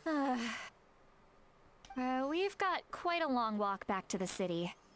Let's take our time. It'll give me a moment to figure out how to explain all this. We don't really have a long walk outside the city. We are actually at the border of the city right now. Then again, that is a very long bridge that, in real life, I would not have the guts to walk on. I have a fear of heights. And this does not exactly inspire safety and or confidence and or why is there no railing on the whole side of it? Look at this. Nope. Fuck that.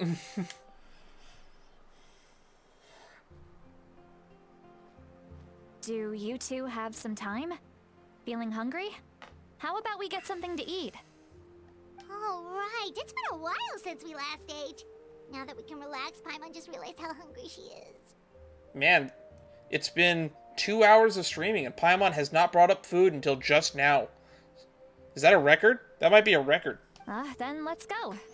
We can find somewhere to sit down and talk. Food and drinks are on me.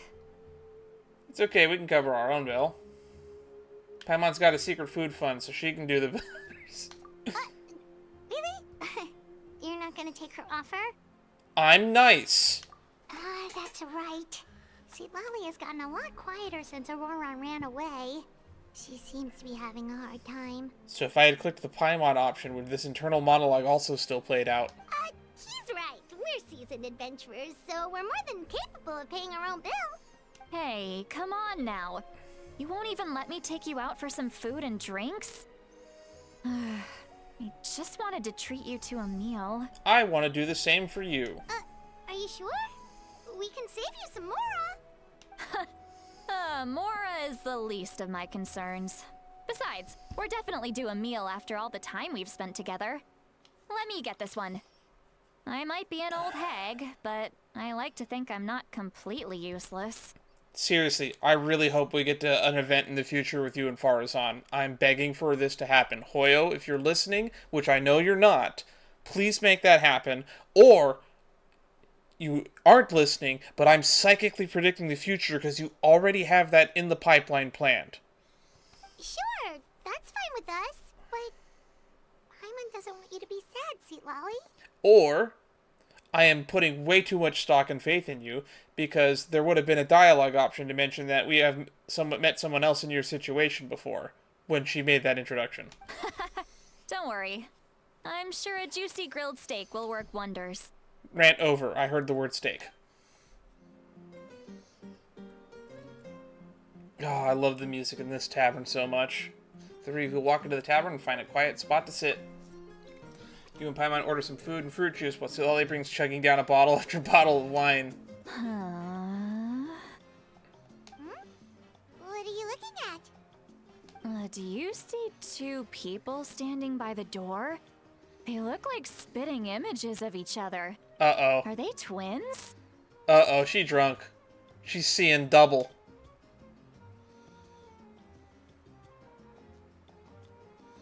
But Paimon only sees one person there. Huh? How could that be? I guess my mind isn't as sharp as it used to be. Give me another bottle, boss! As someone who has had restaurant server training as well as a little bit of bartending training, I think I would have cut her off by now, personally. Do you think she's drunk? I'd be surprised if she wasn't. There you go, miss. Oh my, it's not every day you get to see Granny Itzley here with some friends. Not to mention ones who've made a huge name for themselves recently.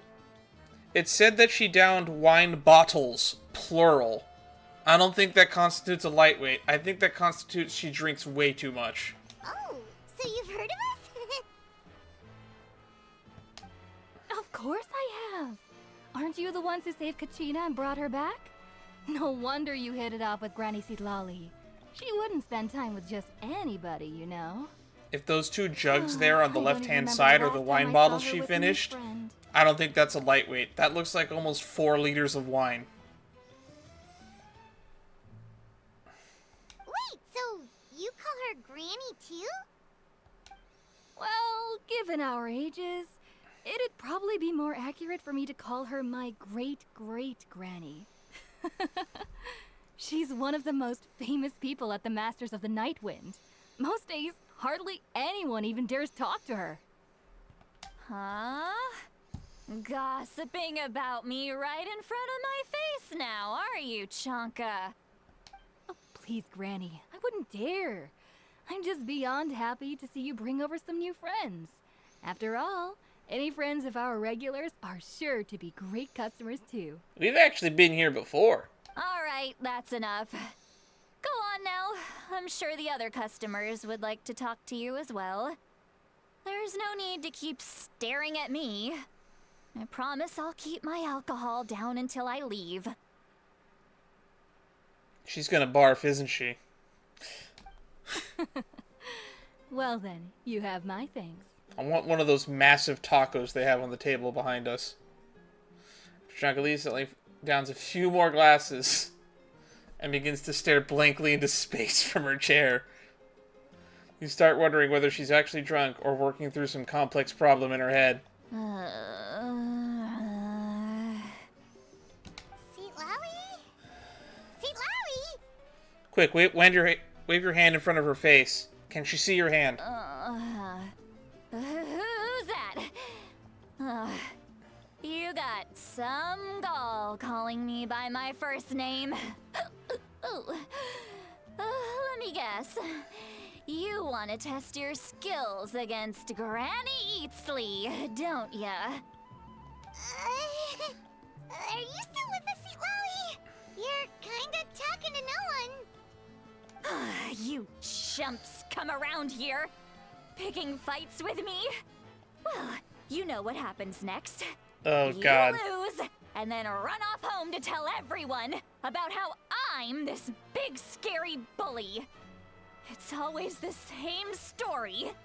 You brats start it, I finish it, and then I end up with the reputation of being some kind of terrible monster among the shamans. Probably because you're getting into fights with kids. I mean, come on. Monster?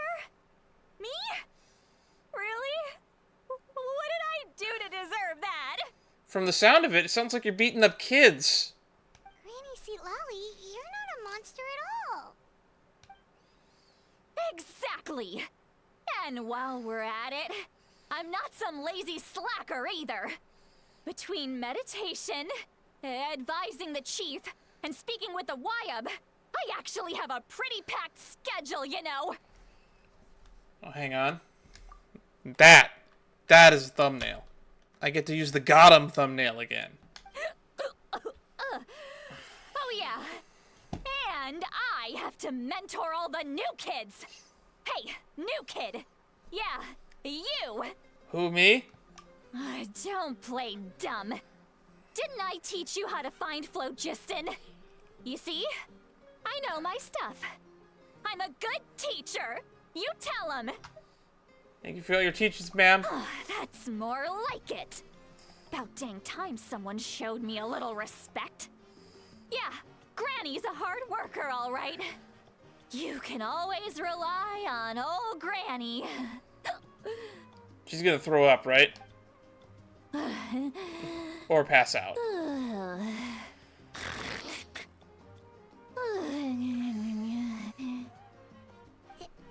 Did she just fall asleep with her eyes open? Oh, jeez. I used to know how to do that. It's how I would get through my English classes in high school. I would sit like second from the front row and I would fall asleep with my eyes open. Behind this pitch black curtain, a chapter of hatred reveals itself. Behind the smoke, the lingering smoke. Oh shit, that's the name of the fucking Archon quest. Hang on. She's meditating again. She does this whenever she's had a few too many drinks. Her mind's actually racing at this point. It's quite the opposite of sleep.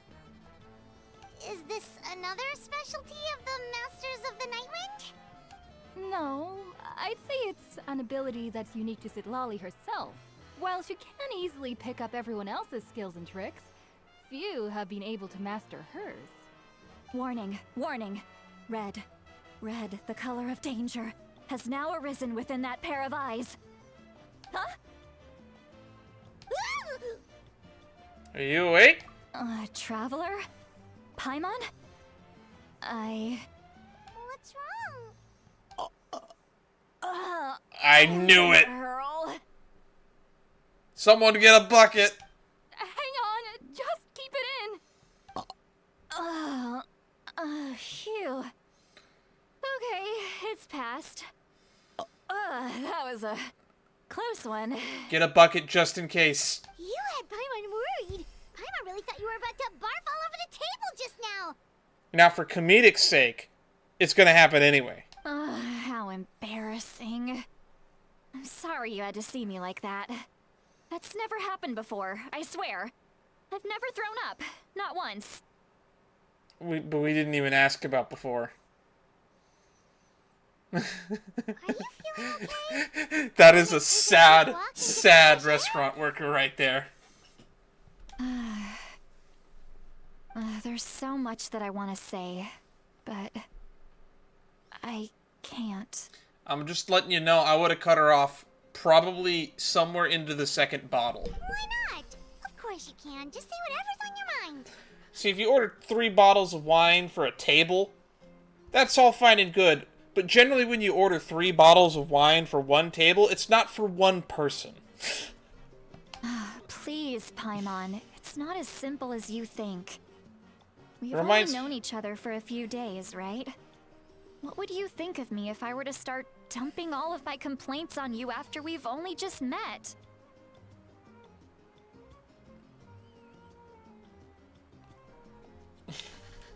It reminds me of an old joke that my mom told me once. 3 old ladies walk into a bar. They sit at a table to order food. The first old lady orders 3 bottles of wine and then turns to the other 2. What are y'all drinking?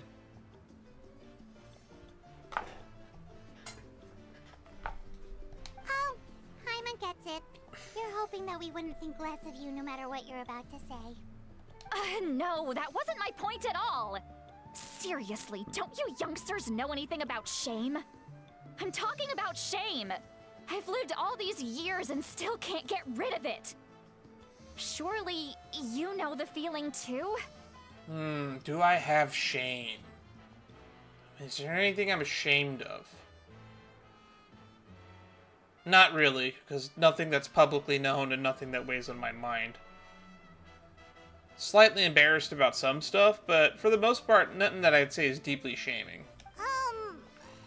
Actually, about that. Should we just tell her? Huh? Tell me what? A lot of things, actually. Where do we start? Do we talk about Ororon? Do we talk about the accidental telepathy thing? Do we talk about everything you just did in a drunken stupor? Yeah, this is as good a time as any. No, Paimon, this is not as good a time as any. I am sure if I waited long enough, a better time would arrive. Alright, Citlali. Listen carefully and try not to get too upset. Describe the events that took place during Ororon's rescue as objectively, fairly, and impartially as possible. Shelley shared some of her senses with you through a spell, allowing you to temporarily hear her thoughts. So, you heard my... It's okay, Citlali. You had every right to complain about those things. I can't take it anymore! Why do these things happen to me? We were talking about her shame, Paimon. This was literally the worst time to bring this up. Hearing me mumble under my breath is one thing, but hearing what I mumble in my own head? That's too much. It's just like when you're rolling on the floor in your pajamas, but you forget to lock the door, and someone bursts in to deliver cabbages and sees the whole thing. That is a very oddly specific scenario that I am assuming happened to no one. So that, Happens to you a lot. It happens to people in general, okay? Doesn't matter if you're 200 years old or 1,000 years old. Everyone rolls around in their pajamas sometimes. I was just picking something generic. I guess I do roll around in my pajamas. The difference being I don't give a shit who sees me. Although, as I've gotten older, I stopped wearing pajamas as much. I'm actually wearing pajama pants right now. They look like golf pants, in case anyone's curious. Hiya! Alright, put that on WikiFeet. Sometimes I sleep naked. That I concern about people seeing for their sake.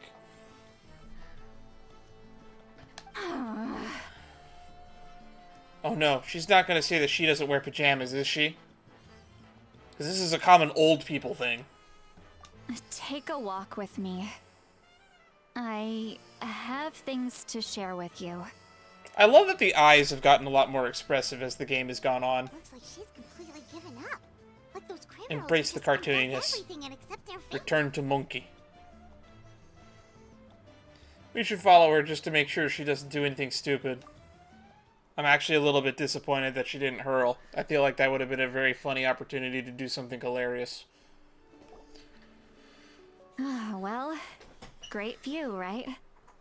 I love coming here by myself. I can imagine. It's pretty. Wow, it's beautiful. Thank you for bringing us here. I wonder how they painted on the rock face. You're making me want to cry. Oh no, what do we do? Please don't cry. I was an expression, okay? A figure of speech. I'm just... embarrassed. Here you are thanking me.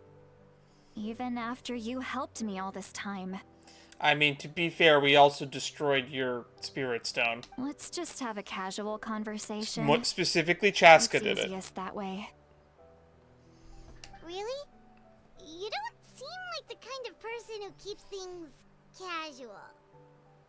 Well, I guess I used to be more of a stickler for the rules. And you're right. I don't usually open up to the people of my tribe like this. I'm just an eccentric old hag to them. That story's been passed down so long. It might as well be true. Nothing wrong with being an eccentric person. But you're just a regular person. The kids of my tribe would have a heart attack if they heard you say that. Granny Eatsley is a powerful figure. Be careful around her. That's what they'd say. Well, you are powerful. Are they afraid of you? Some are. Others are mad I always come out on top. A few decades like that, and people stop knowing how to deal with you.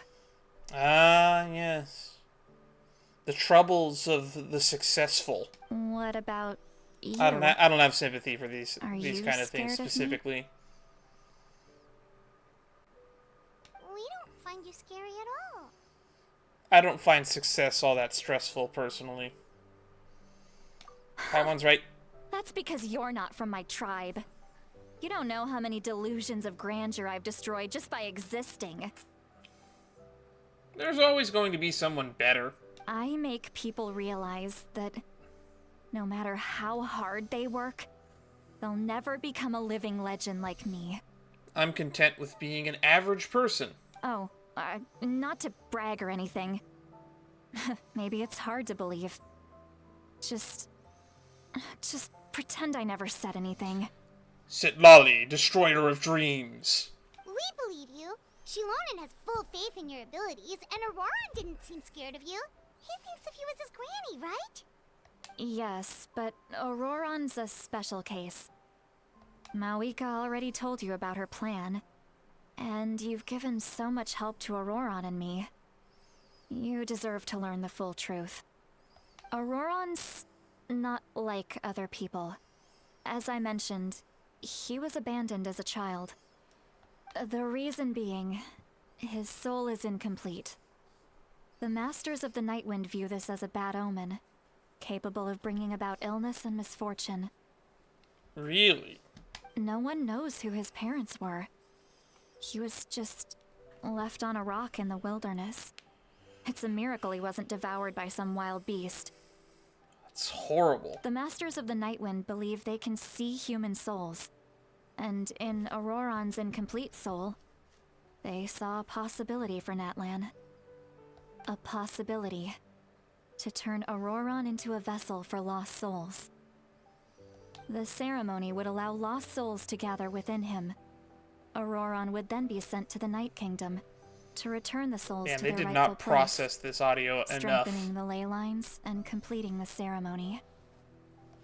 Wait, that doesn't sound right. Sending a living person to the Night Kingdom? Wouldn't that just kill him? Now you see the problem. When damage occurs to the Night Kingdom, the souls held within disperse and remain adrift, unable to find a way back to the ley lines. This loss of souls damages the Night Kingdom even further. The ceremony can send back countless souls at once, which would benefit the Night Kingdom and the souls themselves. Of course, the vessel, Ororon, would be sacrificed in the process. I wasn't surprised the chief at the time came up with the plan. The ley lines were already in a terrible state. A suitable candidate for the ceremony appears, and now you have the chance to make things better. Of course you're going to take it. Ah, maybe this is what Capitano's plan was. When the chief asked for my opinion, I didn't give my approval, but I didn't object either. So they went ahead with the ceremony. It failed, and Ororon escaped with his life. Pathetic, isn't it? By not objecting, I basically gave them the go-ahead. Maybe they didn't have my explicit approval, but it's not like I did the right thing. If the ceremony was successful, Ororon would probably be dead. Of course, in my tribe, death is rarely something to fear. But what kind of message would we be sending by sentencing a newborn to death? By using a human life as a tool? I have never been pro-human sacrifice, and probably never will be. It's not right. So, when I learned the ceremony had failed, I was ashamed by my inaction, and absolutely relieved by the result. The plan was never a secret. Or, I guess I should say, there was no point to keeping it a secret. A simple investigation from Ororon would reveal everything. Everyone thought he would be happy he survived, and he never really said anything to the contrary. But just as I was about to put all of it behind me, he asks this question. Would Natlan have been saved if the ceremony succeeded? Ooh, I don't think I would want anything like that weighing on my mind. Wait, but it's not his fault. He knows that, but he still feels guilty. Ororon has a strong ability to perceive souls, more than any of us. He understands just how dire the situation with ley lines has become. Maybe he chose to work with the Fatui because he still thinks he owes a debt to Natlan. I can only imagine what they told him. Traveler, didn't the captain say he found a way to solve the crisis? Maybe that's what brought Ororon into this. Anyway, we can't just let things go on like this. We have to convince him to come back. That should be our next step. You don't look so good, Sweet Lolly. Maybe you should head back and get some sleep. Maybe you should drink some water, too, while you're at it. Probably drank too much. It's okay. The fresh air is doing me good. Don't puke on me. Fuck! Okay. I hate being right. Forget that. I need to go home. I hit it a little too hard. Don't worry. You don't have to do any of this alone. You've helped me so much already. How do I even begin to thank you? Hey, we're friends, aren't we? Besides, you already said you owe us a favor, so you don't need to worry about us. Good point. Well, I'll go home and get some sleep. We can figure out our next move in the morning. Can you get home safely? Friends. I like the sound of that. She was a fun character. Captain, don't you think? Yeah, we should tell the Pyro Archon what we've learned. You mean about the backup plan? Do you really believe what the captain told us? She needs to know regardless. We should just be upfront with her. You're right. We should just go to her directly. But she's probably asleep. We can find her first thing in the morning. For now, let's... go to bed. We're still on Act 3. The flickering light splits in twain. I would have been fine with the black screen. I was expecting it to cut to black at any point with the sound of right into the mic. And then I expected the white text to describe it in vividly grotesque detail. And technically, I think they do have the assets for it. They could borrow some assets from within the company. Noisy outside. Because they actually do have assets of Darcy vomiting in Penacony. Guess we should see what's going on. I don't imagine there's too much differences in terms of the model engines. Have we been in this room before? I don't remember being in a room in the inn before. Huh.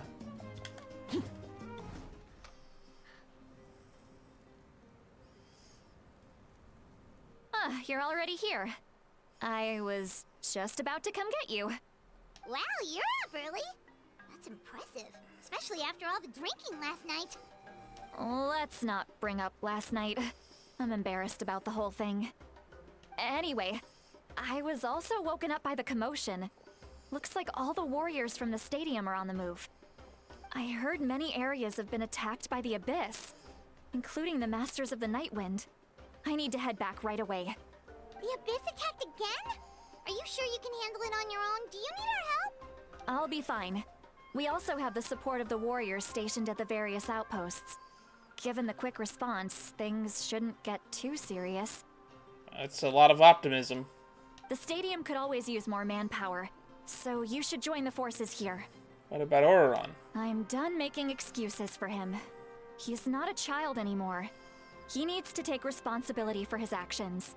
I was the one who vouched for him, so I need to report back to the Speaker's chamber. I'll accept however they choose to handle the situation. But I should be able to convince them to let me go back to my tribe first to deal with the attack.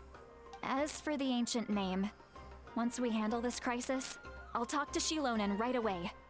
Don't worry. I never forget a promise to a friend. I'll keep an eye out for Ororon as well. Thank you. Alright, I need to start heading back. His Gramps will look out for him. Hurry. The situation must be really serious. Looks like a lot of people are heading Auntie to the Atea stadium. practically nearly What died is the last going time the on? Abyss attacked. Alright, go to the stadium. Which is this way? Cutscene? Hey, the gang's all here! No, wait, where's Knitch? Traveler over here! Perfect. Our star outlander has appeared. Oh, you're all here! But, what's with the whole Star Outlander thing? That's kind of what we are. Just my way of saying how awesome you are. We've got a real emergency on our hands, so this is the perfect time for you to show off your skills. Alright, but can we get a quick rundown of the situation first? The Abyss suddenly attacked the Collective of Plenty, the Masters of the Nightwind, the Children of Echoes, and a number of our camps and outposts in the wild. All at once? Yes, and the attacks are increasing in frequency. The tribes have plenty of defenses, so they're safe for now, but I can't say the same for the adventurers and merchants stuck in the wild. Chaska and I have been searching for survivors and treating the wounded. We just got back, but we need to head out again soon. I plan on heading back to the Collective of Plenty, just in case my tribe needs me. What about you, Mualani? Where are you gonna go? I'll go help the Children of Echoes. They're the closest, so I can start fighting right away. What about you guys? We could go together. Actually, I think the Scions of the Canopy are technically the closest, if I'm just looking at the map. Yeah, that does sound important. We need to talk to the Pyro Archon. That goes to us. Who knows? Maybe yours truly will have the Abyss on the run by the time you're finished. Doubt that, but I appreciate the enthusiasm. That would be pretty great, actually. I hope my tribe gets through okay. It'll be fine. Your tribe doesn't do all that bodybuilding for nothing. Let's part ways here for now. And most importantly, be careful, everyone. Oh, and some of us I just noticed that getting Chaska has contaminated pointy by ears. dangerous-looking substances. That will make my job a lot easier. When are we gonna learn what the elf people are? Koichi, do we really have to do this now? It's alright. She's just looking out for everyone. Klee has elf ears too. Alright, let's hurry up and talk to the Pyro Archon so we can help the others.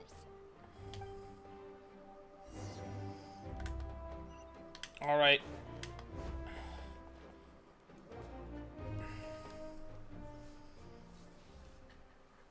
Oh, it's you two. As you can see, things are not looking good right now. People across Natlan are in danger. Yes, I know. Look, I'm very interested in your recent adventures, but this is not a good time. So we'll have to keep our conversation short. I spoke with the captain. That's alright, we're also in a hurry. We're gonna go help the Children of Echoes after this. We met the captain. What? You tell him what we could about your brief meeting with the captain in Ororon. So he thinks my plan is too risky. He thinks I'm being stubborn. Can the Gnosis do what he said? I shouldn't underestimate the Fatui's ability to gather intelligence. The Gnosis does have that function, but there's more to the story. I will answer you honestly, but you must help me keep this a secret. I can use the power of the Gnosis to save Natlan, but it comes at a heavy price. What price is that? The Gnosis would drain all the souls and memories from the Night Kingdom and weave them into a giant net, which would surround the ley lines and protect them against abyssal corrosion. Wait, you can use souls to weave a net? But does that mean... Yes. It means sacrificing those souls in the process. Souls are just another form of life. The cruelty of this method is self-evident. I would ask the souls if they want to be a part of this plan. I say we do this democratically. The Night Kingdom not only houses the souls of the dead, but also our memories and legends. Using the Gnosis means converting all three into material for the net, erasing our history and culture. Ooh, history and culture is kind of a big deal to me. I think those are more important than souls. And, yeah, losing all three sounds bad. Even then, the net can still become corroded. If we cannot find a way to repair the damaged ley lines before that happens, then all those sacrifices are for nothing. Damn, and Capitano says that your plan was risky? Well, by the way, I think your plan sucks. But I don't think it's risky. That plan sounds risky. Given the enormity of the price, it's a solution I refuse to consider right now. I want us to win, but I also care about how we win, and what that means for us in the end. Now, it's true. Both plans come at a risk. But after weighing our options, this is our best bet. I'm surprised the Gnosis has this function. Doesn't sound like something an Archon would do. Natlan is unique among the nations of Teyvat. Given the ever-looming threat of the Abyss, the Pyro Archons had to account for the worst-case scenario. Having a contingency plan is our duty. Not just to the people of Natlan, but to all who live on this continent. Still, this has always been a well-kept secret. I'm very curious how the captain learned this information. He says he's always been watching you. Oh, one more thing? The captain said he found another way to solve the problem. Could be equally as extreme, though. Without the Gnosis, he should have no other option. But I see no reason for him to lie. Seems like our only path forward is to track him down, so he can answer that question for us. The Pyro Archon just shared an important secret with us, and it seems that she seems sincere in figuring out the captain's supposed new way of saving Natlan is key. Judging by your expression, you must have doubted me. Even if just for a second. Maybe a little. Not even a little. We would never. Wait, what are you talking about, Traveler? What? Just as expected. I appreciate your sincerity. Maybe it was out of caution, anxiety, or simple curiosity, but know this. No matter what, our goal remains the same. We both want to save the people of this land. So now that you have your answer, do you still doubt me? Not at all. The end goal is the same, but I do worry about how we get there. You scared Paimon. You really got a lot of guts, Traveler. If we end up having to, like, sacrifice all the living in order to preserve the dead and the culture and the history, that would be too much of a Pyrrhic victory to where even I might not be able to justify it. That's a good thing. Even if we lose all the history, we Feel could free always to create a call new me one, Luca. even though it It's doesn't what sound all my that friends good. call me, and I like it that way. As for the captain, the intelligence officers we assigned to the Fatui should be back soon. We'll get our answer then. That's great. Sounds like we just have to wait a little longer. But are the current attacks the beginning of a real disaster? Not just yet. Even though the Abyss is attacking several locations at once, I'm confident the warriors stationed in those areas can handle it. Don't worry. I just need to finish coordinating our available manpower, then I'll take a small team to handle the difficult locations. Wait, you're going to fight in person? Didn't you give up your power? That's true. I'm far less powerful than a god in my current state. But don't forget, I was an experienced and powerful warrior before I ever became the Pyro Archon. No matter how you look at it, my duty is on the front lines. I'm sure you're an inspiration to all warriors. I just think there's strength in numbers. If the people feel emboldened, that's just a bonus. Cool. How comfortable are you fighting in heels, though? Anyway, even if we respond to these threats in time, it's not a permanent solution in the long run. I've considered moving my people to other nations, but given their close connection to the Night Kingdom, a forced evacuation would have devastating consequences. I've told the chiefs of each tribe to strengthen their defenses and advise people against leaving their settlements. I don't know. I would always say a nation is its people, not its history. Now, I just need to find the right time to disclose the true nature of the crisis to the people. If you guys gotta pick up and move. Pick up and move. Paimon's a little worried about how people will react. I think a lot of people will join the fight. Yes, but that won't be the only response. In any case, that's for me to worry about. I'll let you know when we have more information on the captain. Alright, we should head out. Maybe we can join up with Milani. She can't be too far ahead. Let's go. Stay safe, Mavika. No need to worry about me.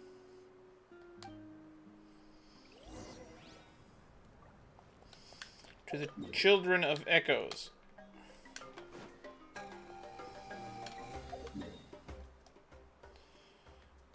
Seriously, this is the closest? The Scions are, like, right here. Hell, I would even argue the people of the Springs are technically closer. Quick, over here, to safety! Kachina, how many people do you have left? They've all made it out. It's the Traveler and Paimon. They're here. What's the situation? There's a trapped caravan that needs our help. We need to rescue them as soon as possible. We'll go together. I'm coming too. Alright, here we go. I'm gonna have to edit so much of this down, aren't I?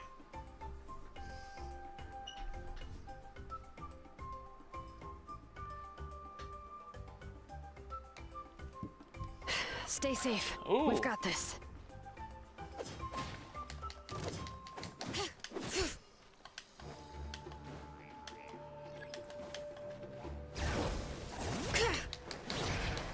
Hear the echoes of the valley!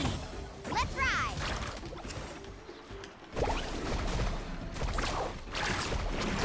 Let's shred, Sharpie! Right here! Get back!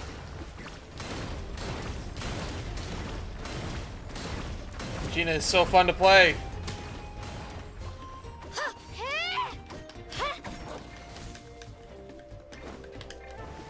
Oh, I just realized we don't have a healer. Oh. I really thought I was done for. I can't thank you enough. Don't worry about it. We're just glad you're okay. Let's see. Your goods look fine too. Guess the Abyss isn't after Mora. That should be the last abyssal pylon near the Children of Echoes. Whew, that was scary. We did it. By the way, where's Seat Lolly? I thought she would come with you. The Masters of the Nightwind also got attacked, so she went back to help her tribe. She said we can deal with the ancient name later. Yeah, that makes sense. The attacks are more urgent. Alright, this isn't a good place to talk. Let's head back to the tribe. We should probably regroup to the next nearest tribe that probably needs help if this place is under control now, while leaving a small detachment to defend in case of a second strike. But who am I? It's not like I'm an expert in military strategy or anything.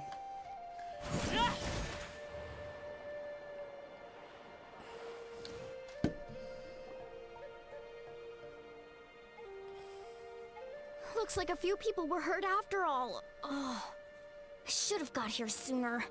All I know is that if I was a military tactician and my strategy hinged on attacking all the locations at once, I would actually make all those attacking forces guerrilla tactics forces that were meant to just distract and try to draw attention and draw out the fight as long as possible, while I make a main detachment force to attack a key location.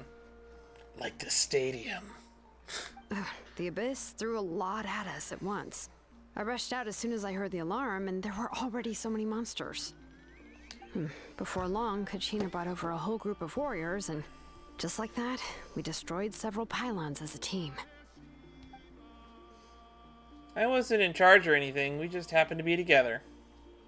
Still, I think this proves that camping in the wild was a great idea. That's how we were able to respond so fast. Sleeping on the wet grass was pretty uncomfortable, though, but it was worth it. I don't mean to be negative. The situation is not looking good. You mean the situation in the Night Kingdom, right? Yeah, I feel the same way. We've managed to keep it a secret all this time, but more and more people are realizing something's wrong. It's impossible not to feel anxious when things are getting worse by the second, and all we can do is wait. And we still don't know when the final two heroes are going to appear. That just means we need to buy the Pyro Archon more time. Keep pushing, everyone. Every battle is worth something. You really are an eternal optimist, Mualani. You always find a way to cheer people up. Why, thank you. I guess it's one of my better qualities. I learned a few things you should know. You share the captain's intel. Oh, we're sharing captain's plan? So, specifics aside, the Pyro Archon confirmed the Gnosis can resolve the crisis, but it comes at a huge price. And somehow the captain finds out about it, goes to fight the Pyro Archon, and calls her out for having a solution but refusing to use it. Honestly, if he has the same information as us, I can't really blame him. I don't. It's probably because our plan is so risky, we don't even know if the 6 heroes will unite in time. We talked to Moika before we left the stadium. According to her, the cost of the captain's plan is too high. And, well, it makes sense. If that was truly the better choice, she would have picked it. Yeah, I trust the Pyro Archon. When I was upset about Kachina's disappearance, she was really sincere and patient with me. Plus, she burned down all those precious mementos for Kachina. She's already proven how much she values even a single person's life. Damn. Yeah, when you put it that way, yeah, it's obvious which one I should side with. Even though I keep saying, oh, Captain, my Captain. When it comes to Natlan's survival, there's no way she would hold back. I agree. Maybe the captain weighed the costs and came to his own conclusion, but I'm sure we have different priorities. Life is important, but so are history and memory. Very much so. I'm on Mavika's side, too. As the Archon, she can't tell us everything, but it seems like she wasn't holding anything back this time. The next question is, If the captain found a new way to save Natlan, how come the Pyro Archon has never heard of it? Why do I get the feeling it has something to do with that story that Lolly told us about sacrificing Ororon? Yeah. Isn't he from Snezhnaya? Why would the Fatui want to save Natlan? This is all super confusing. We still don't have enough information. Once we figure out what the Fatui are doing, we'll have our answer. Let's head back then. Moika said her intelligence officers should return soon. With how many Fatui there are, someone's bound to give something away. Sounds good. I have a few theories of my own. With a bit more information, we just might get to the bottom of the whole thing. Want to join our garrison, Mualani? I was just about to ask. Count me in. If I was just a bit faster, we could have prevented a few people from getting hurt. People who could help us in the next battle. It's all a chain reaction. Which is probably why the captain has calculated his plan, and that's why the captain wants to do that. He'd rather save more lives now than risk more losses later. Then you should go register right away. It shouldn't take long. Everyone's looking for people. Register? Nah. I'll just follow you around. You know, go where you go, do what you do. Okay. But then you have to follow my orders. You got it. I just don't want to make the trip back. It's so far. I know. Why did you say that this was the closest place to the stadium? It is objectively the furthest. Alright. See you all later. Let's get together and celebrate once this is over. Oh, you betcha! I wouldn't be surprised if one of the other villages that we haven't been to yet is technically closer. And just not on the map yet. Because this is a new... Oh yeah, did we not get a map expansion for 5.1? Yeah, we didn't. Moika! Oh, Chaska and Koichi are here. Wait, are you okay, Koichi? I'm fine. No need to worry. They ran into the Fatui while out on a mission and decided to follow them. The Fatui?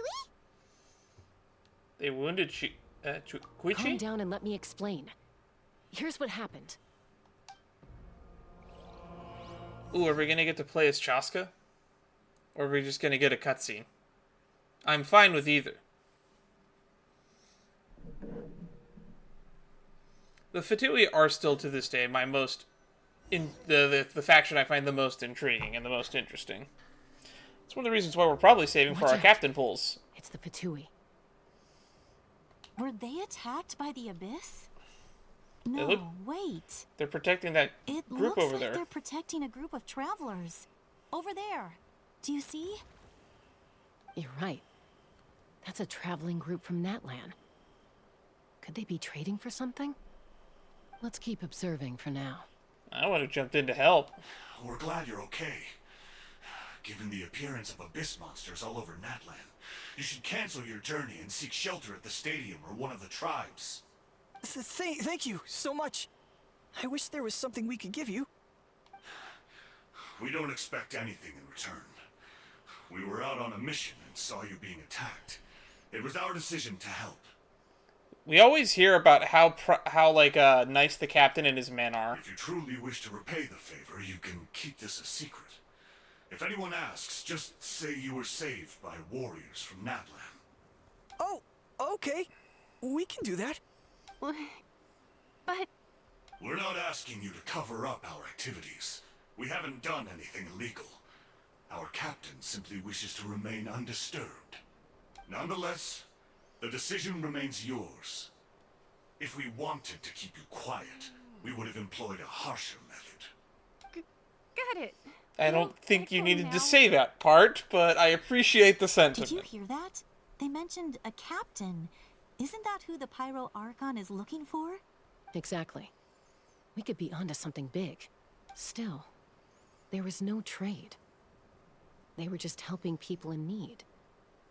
I didn't sense an ulterior motive. I didn't believe the captain when he said he wanted to save Natlan.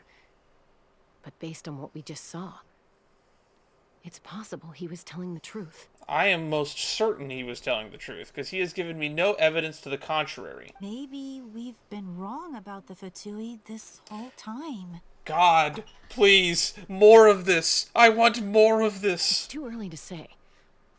Let's follow them and see what's really going on. These are the kind of questions people should have been asking all the way back in Sumeru. Okay, maybe in Fontaine. Maybe Sumeru's a bad example. Like, they were only really antagonistic and doing really, really bad shit in Inazuma and, by extension, Sumeru via the Doctor. But, like, in Fontaine, they were really helpful. In the Chasm, they were very helpful. And we also helped some Fatui agents even in Inazuma, even though I said that it was a bad example.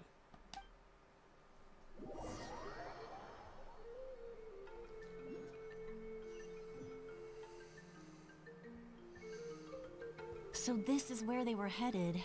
Looks tricky. It's heavily guarded on all sides. Koichi, wait for me here. I'll go in and check it out. Oh, no you don't. How are you planning to get through all the guards?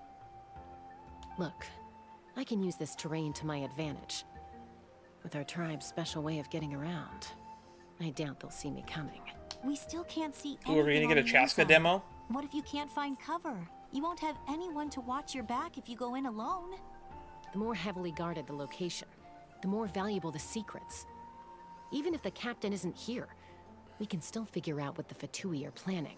I don't even think you would be able to catch him anyway. He managed to disappear into shadows like instantaneously from escaping a turbo granny. What hope do you have? That intel is worth the risk. Fine. You're not gonna listen to me anyway, so let me come with you. That's even more risky. You've been running around saving people for days. You're already at your limit. I'm confident I can protect myself. I'm not sure you can say the same. I can. You really believe that? Okay, I believe you. Fine, don't believe me. But you can't honestly tell me infiltrating a heavily guarded Fatui hideout all on your own sounds more reasonable. It doesn't. You know, growing up, even if I insisted on doing something, it never gave you any trouble. I'm not sure you can say the same. I'm gonna open my snacks now.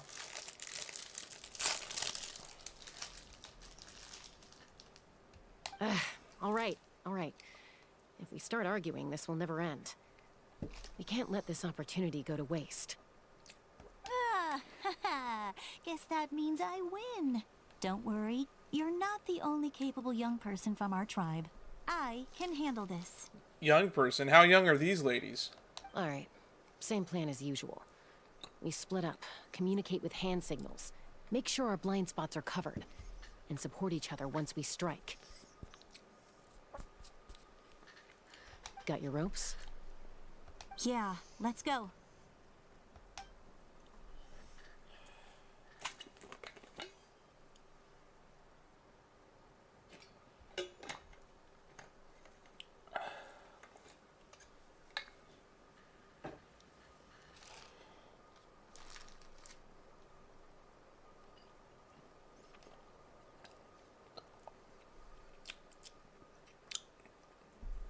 Dun, dun, eyes all dun, over this dun, place. dun, dun, dun, dun, dun, dun. I should wait for Koichi's signal. Dun, dun, dun, ba-da-da, ba-da-da, ba-da-da, ba-da-da, dun, dun, dun, dun, dun, dun, dun, dun, dun, dun, dun, dun, ba-da-da, ba-da-da, ba-da-da, ba-da-da, da-da, ba-da-da. Oh, I didn't realize that I actually had to do stuff. I just wanted to do the Mission Impossible theme over and over again on a loop. Man, I haven't heard this music in a while. Gonna get. I need to act. Jump down.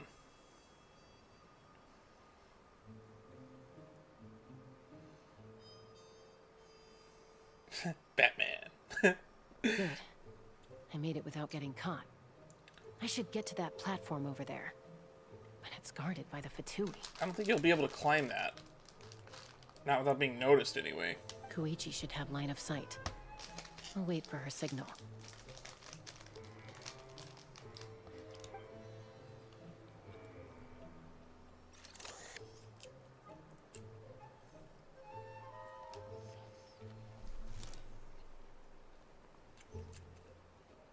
That's it. Now's my chance. Quickly approach the area underneath the platform.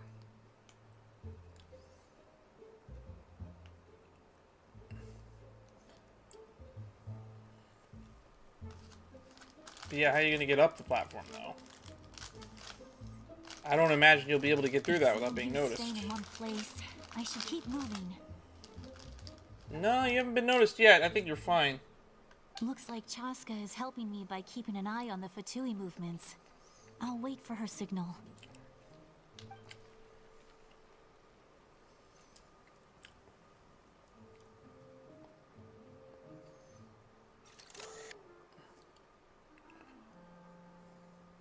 Time to move. What? Did she just grapple up to, like, the top of a tree? That was close. Almost got caught. Probably can't make it over in one go. I'll wait for my next chance. Now's my chance. Is it?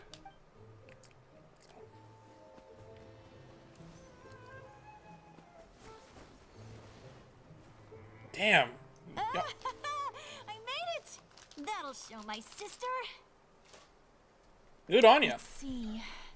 The Fatui's occupying all the best locations. If we could just get past them somehow. Wait, I've got it. What is that? Toss out the mysterious sphere.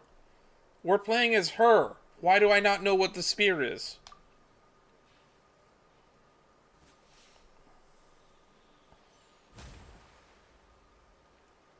That was a good throw.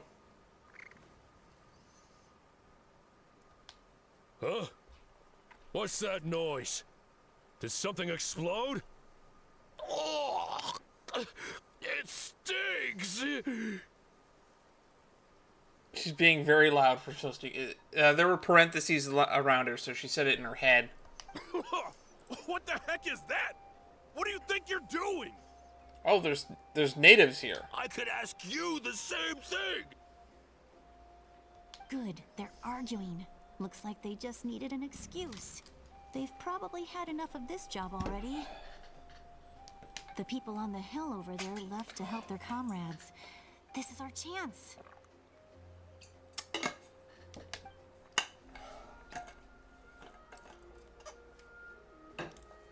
Come get me, Chaska. I hope she gets this hand signal. That's Koichi's signal. Smart idea. Alright, time to move. What do you mean, come get you? Can't you get over there on your own with all the guards out of the way? Give me your hand, quick. Coming! Okay, now you're yelling. I checked, and this way is completely clear. It should lead us to the deepest part of this place.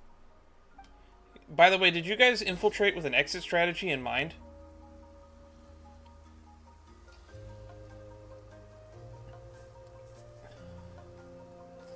Because I don't really like to do anything if I don't have an exit strategy planned. I was pretty helpful, right? You know, everyone usually jumps at the chance to work with me.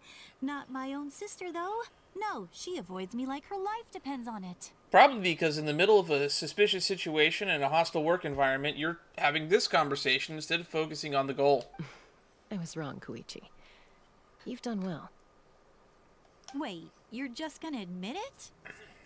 Now I look like the mean one. 'Cause you are. Let's focus on the task at hand. We're in the heart of enemy territory. The more time we waste, the more dangerous this becomes. Cool. Why are we standing here out in the open then? All right. If you're not gonna take the bait, then I'll drop it. Looks like the Fatui are here to dig something up. I'm surprised they mobilized this many people. I doubt it's because they're interested in our culture and history. I mean, they might be, but I don't think that's why they did it. It seems like they're looking for a dragon relic called the Source Mechanism. Cool. Where'd you pick that up from? The device is ancient. Barely any information survives to this day. And even people from Natlan don't know how to use it. Why would this be the Fatui's target? Don't know. Not bad. Looks like it's in good shape. This should be what our Lord's looking for. Took us long enough. Come on, let's get this thing back. Back? Back where? Should we keep following? You really want to keep going? Of course. We make a good team, don't you think? No reason to stop now. Hmm? What was that sound? Good team. Uh-oh. We've been spotted. Time to go. Falling rock incoming! Watch out for your gadget! What? You'll regret that! After them! Why didn't she yell that?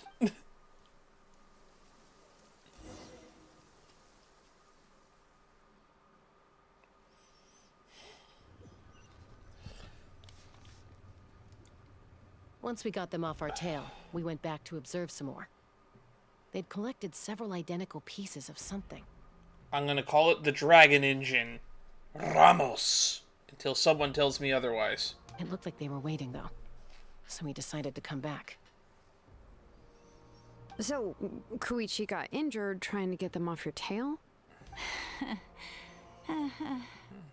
She pushed herself too hard and collapsed on the way back to the stadium. Well, I didn't cause you any trouble while we were fighting, right? So my perfect record remains. You've done very well. I could make a comment on knowing your limits, but it's not my place. What are you there, Mom? I know. I'm already Mom reflecting on Wika. my actions. So, our current intel suggests the Fatui is after the source mechanism. The device is a complete mystery, even to us. What does the captain want with it? I have no idea. But it's safe to assume the device could serve a similar purpose to the Gnosis. Shilonen, I need you to gather every scholar in Natlan familiar with the secret source. I'll get right on it. Yes, scholar time. Thank you both for your hard work. Koichi, it's time for you to get some rest. Oh, and there are gifts from your patients waiting at the speaker's chamber. I thought that's where you were standing now. Also, I think it was really nice that they actually gave us a sequence like that where we actually got to participate in it slightly. People shun QuickTime events, but I feel like they're a great way to incorporate it because Chaska doesn't have an implemented kit in the game and Koichi is just Koichi. I don't think she'll be playable. I prepared a small gift of my own as a token of God gratitude. forbid we get another I'll send it to your non-Gnosis home along with character the playable. others. That isn't like an Archon. My patience. That's so nice of them. Guess that means I'm doing something right. You don't need to give us anything, Archon. We were just doing our duty for Natlan. I should take Koichi home now. Well, if Koichi doesn't want her favorite Saurus crackers, then... I accept. Thank you, Archon. What am I gonna do with you? There's Who's some the for older rest sister of you as again? Well. They're one of my favorites too, so don't be shy. I'll start investigating the source mechanism right away. If I learn anything, you'll be the first to know. Yummy snacks! Alright, someone who's been keeping track? That has been 1 hour since Paimon has mentioned food. Gotta reset the timer on that. The stream's been going for 3 hours, huh? We gotta be getting close to the end of this act, right?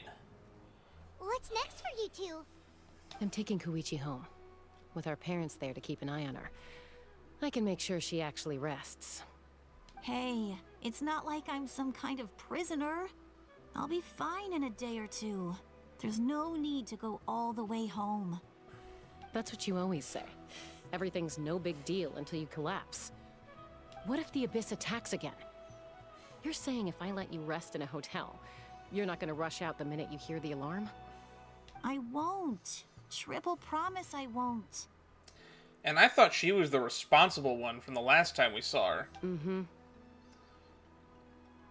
Fine. On the off chance something like that were to happen, I might. It's also not an off chance, it's an extremely likely chance. But I'm a doctor. I have a duty to help people in need, no matter how hard or tiring the work gets.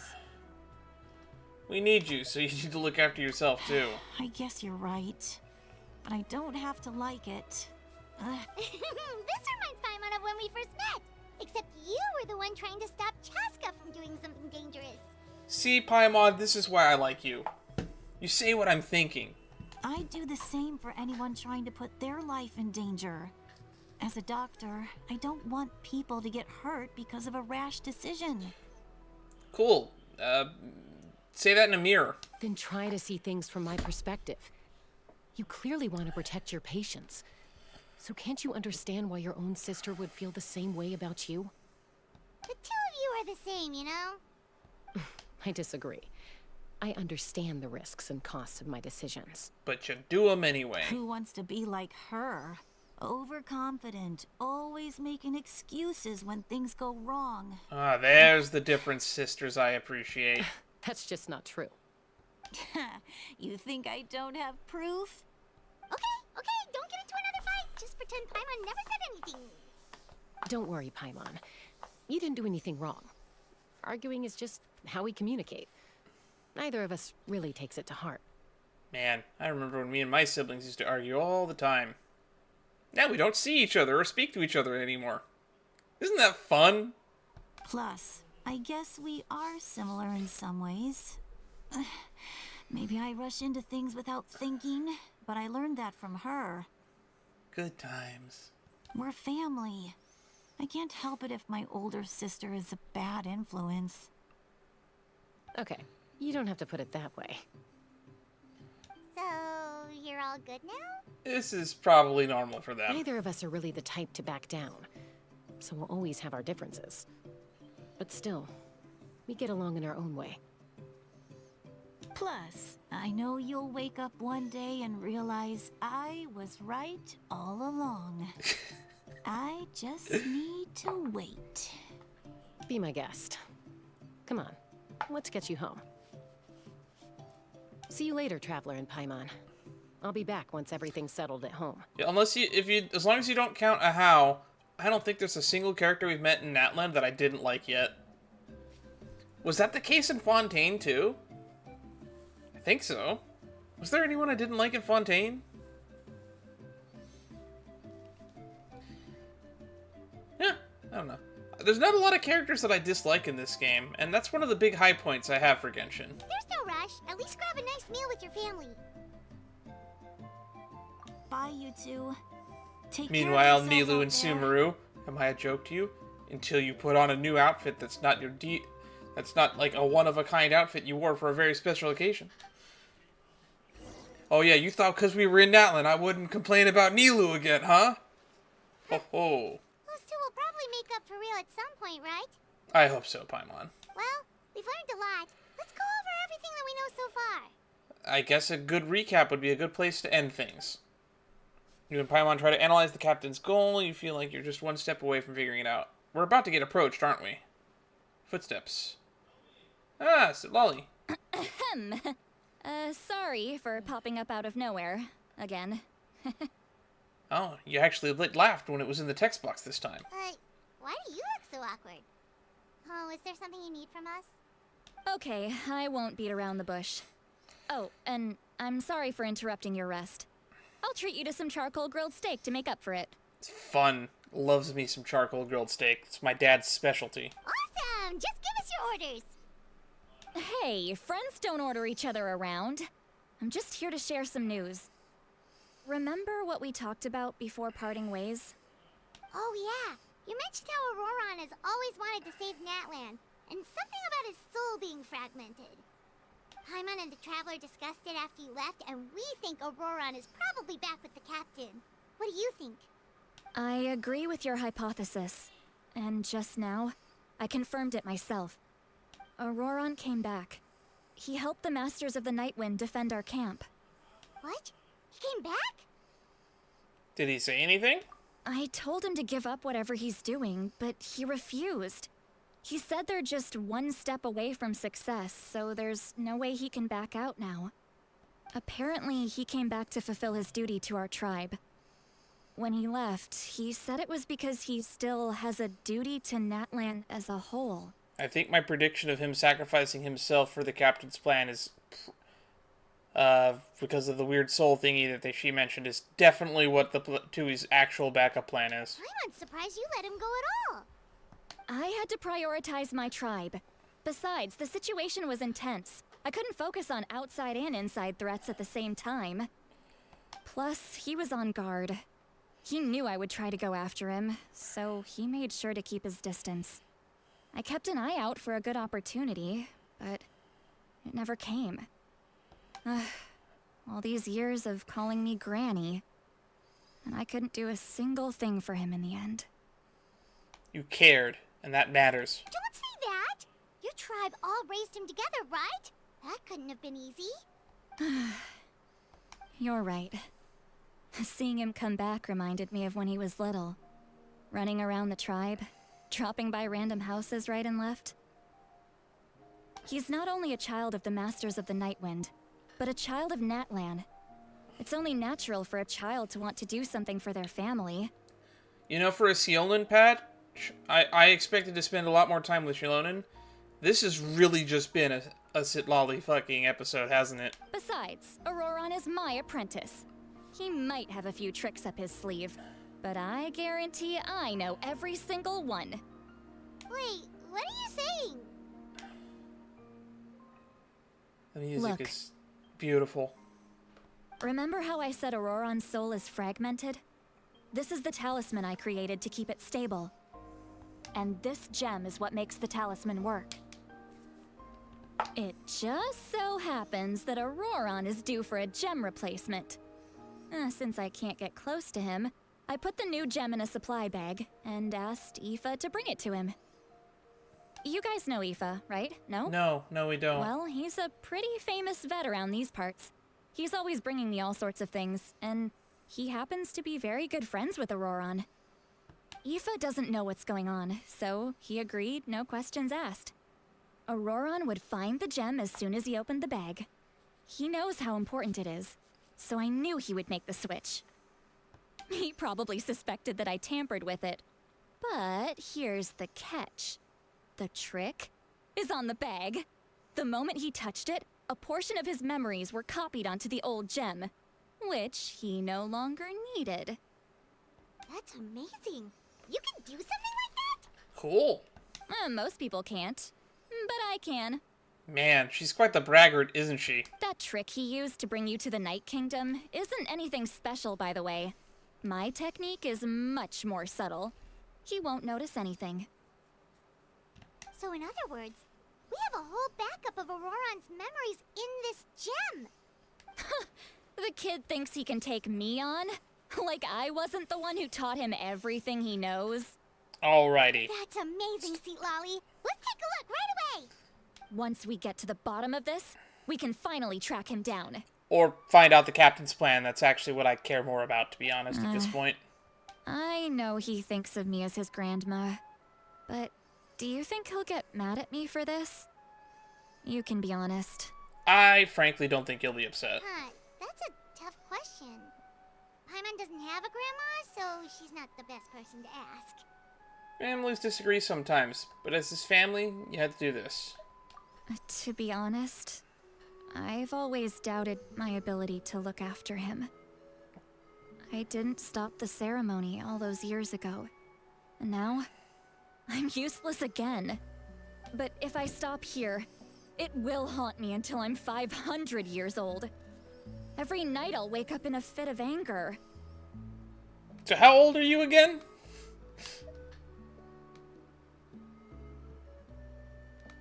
And start freaking out. I don't scare that easy. Sure you don't. Still, if I back away from this and something happens to Ororon, I would never forgive myself. I need to look at his memory. Even if he resents me, refuses to see me, or runs away for good. I don't care, and I won't blame him. A family does whatever it takes to protect their own. Alright, let's see how much porn he's watched in the last recent couple days. Let's check his internet history. You'll be okay. We can come with you if you want. Did you just say you'll come with me? Is that okay? We have a pretty good reason to see it too, don't we? Because, right, we need leads on the Fatui. Paimon's right. You really mean it? Fine. You can come. Just promise me you'll see this through. No backing out. Got it? Got it. Don't worry, we're professional adventurers. Then I place my trust in your professionalism. All right, time to sneak into someone else's memory and engage in some, unwanted spying. Hooray! You heard it here first. I wouldn't be doing this if I had any other choice. Are you ready? I'm ready.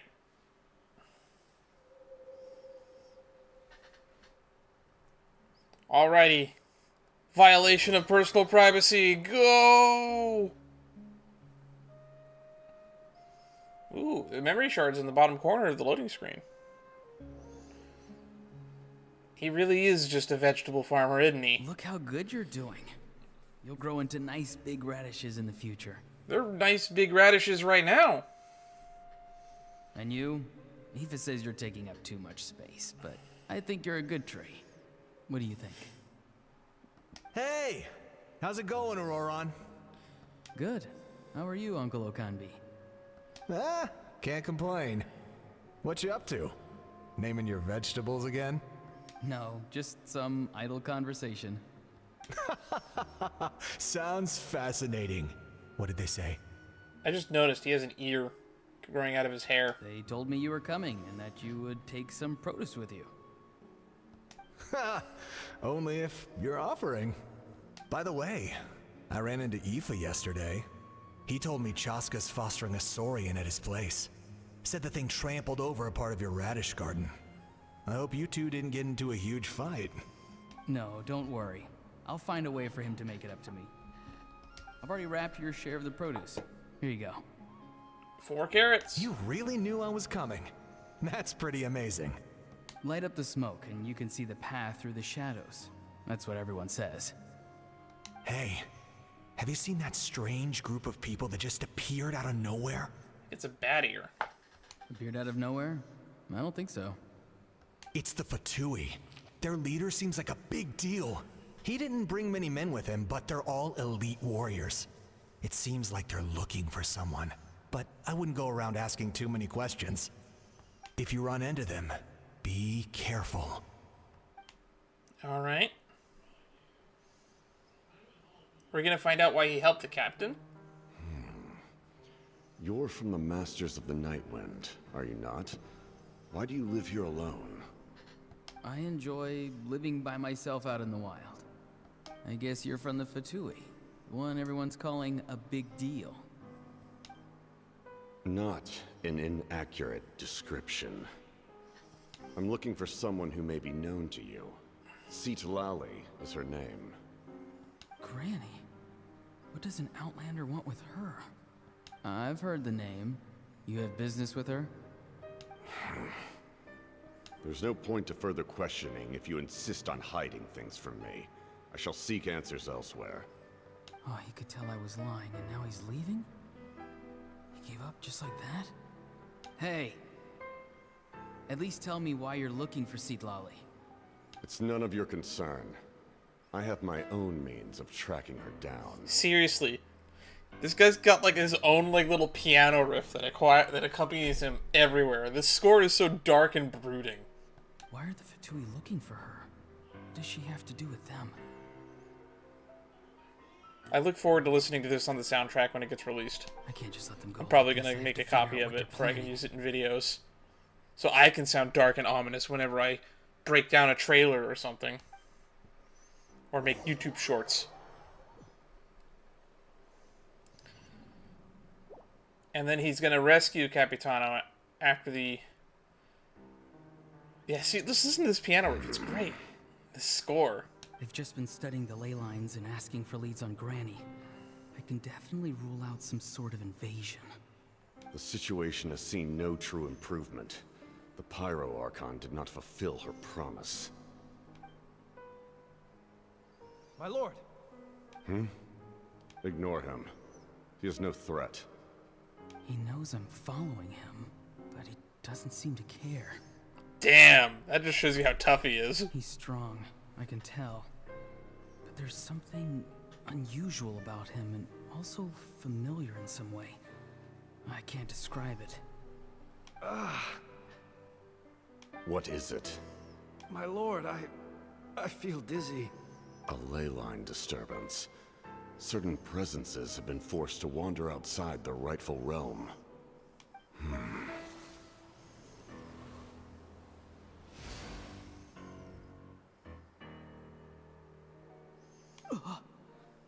That was a spell from the Masters of the Night Wind.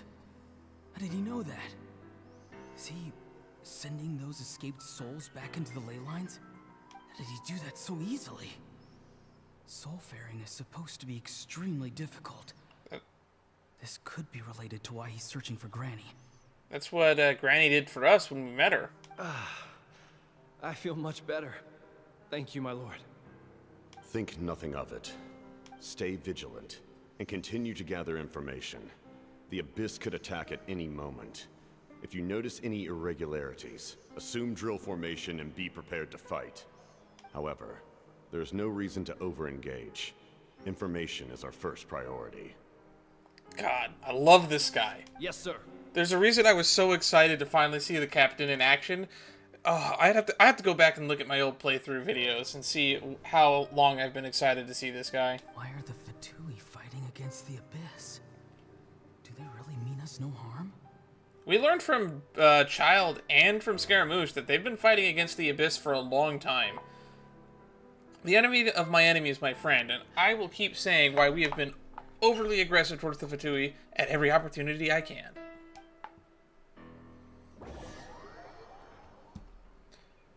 This is going to be a 3.5 hour video, I can already tell. I don't know how much I'm going to be able to cut out of it.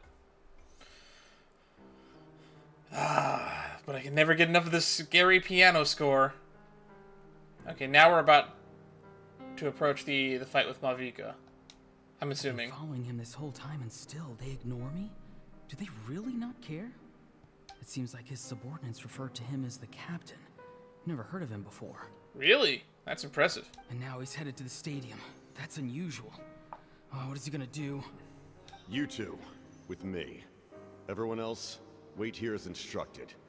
Send word to the other teams to retreat immediately if this fails. Yes, sir. He's going inside? But the Pyro Archon is in there. What does he want with her? Forgive me, my lord.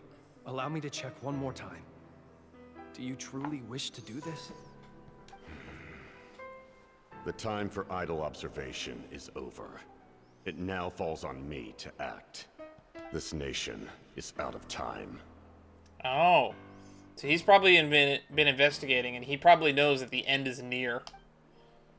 That's probably why he's so rash to act.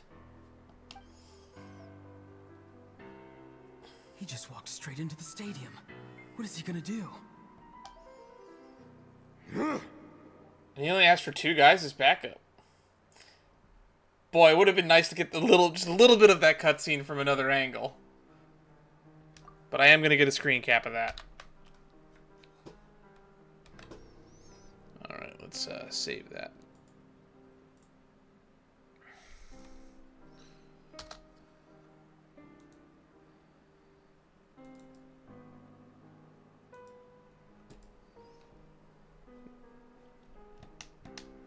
They're both incredibly strong. How long will they have to fight until someone comes out on top?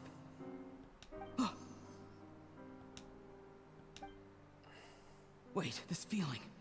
Just like the other day near the ley lines. It's faint, like a soul's trying to escape. Where is it coming from? Is that why he's looking for Granny? If he dies here, then all clues will be lost. I can't let that happen. And he uses his smokescreen trick.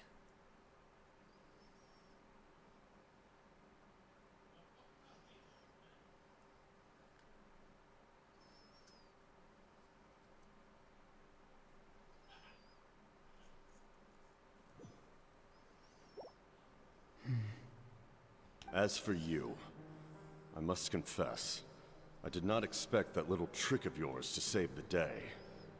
Alright, now we're back at this scene from the end of the first Archon quest.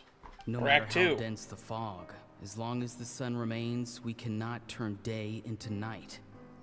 She could have dispelled it, She simply chose not to. You don't have much time, and you're injured on top of that. What do you plan to do next? I'm beginning to see just how useful you may turn out to be. You heard something from here, didn't you? You heard something from the hole in your chest?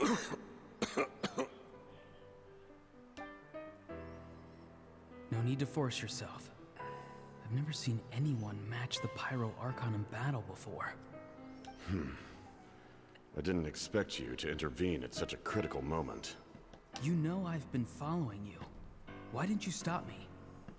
When walking in the forest, it is only natural to encounter wild beasts. However, not every beast has the courage to come out and bite. Ooh, that's a good line. That goes hard. And yet, one of those very beasts saved your life. Then speak. What do you want? I didn't save you because I wanted something. My soul is more perceptive than others.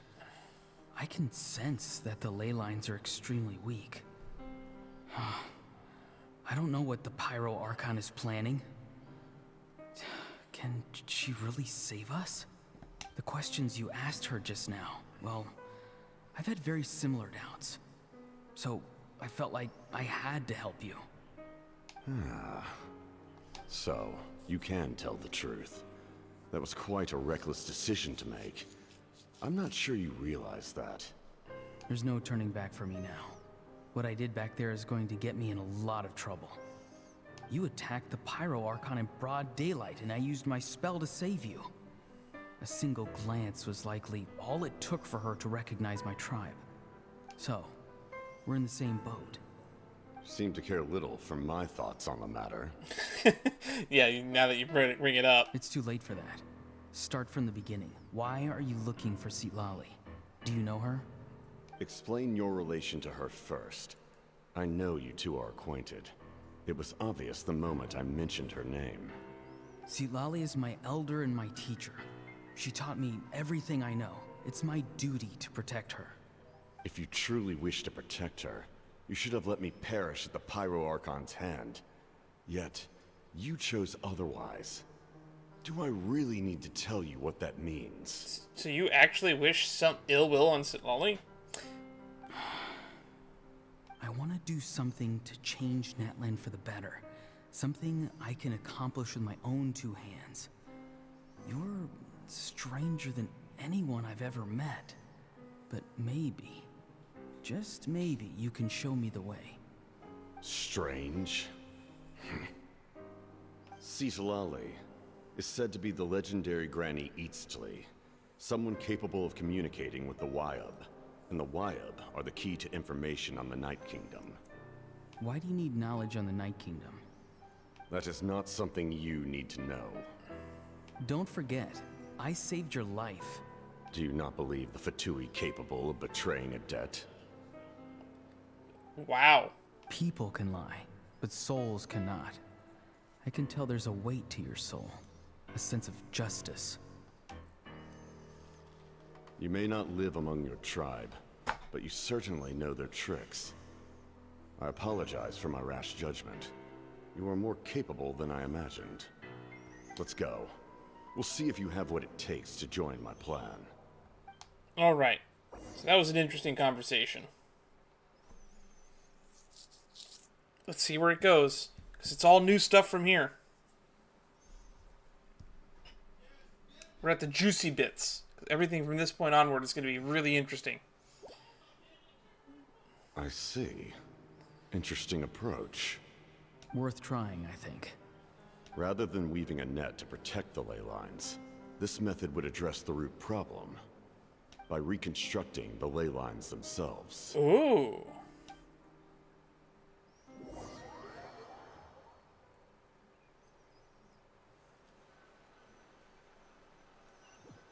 The root of the problem. Ley lines are roots. That's it? That's all we get to see? Woo! Traveler, Paimon, are you two all right? Paimon's fine, just, a little dizzy. I'm fine. Are you okay? Of course. I'm just...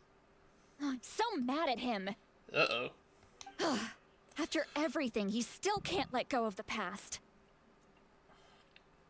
I kind of understand how he feels. For some reason, he thinks he owes something to the people who cared for him.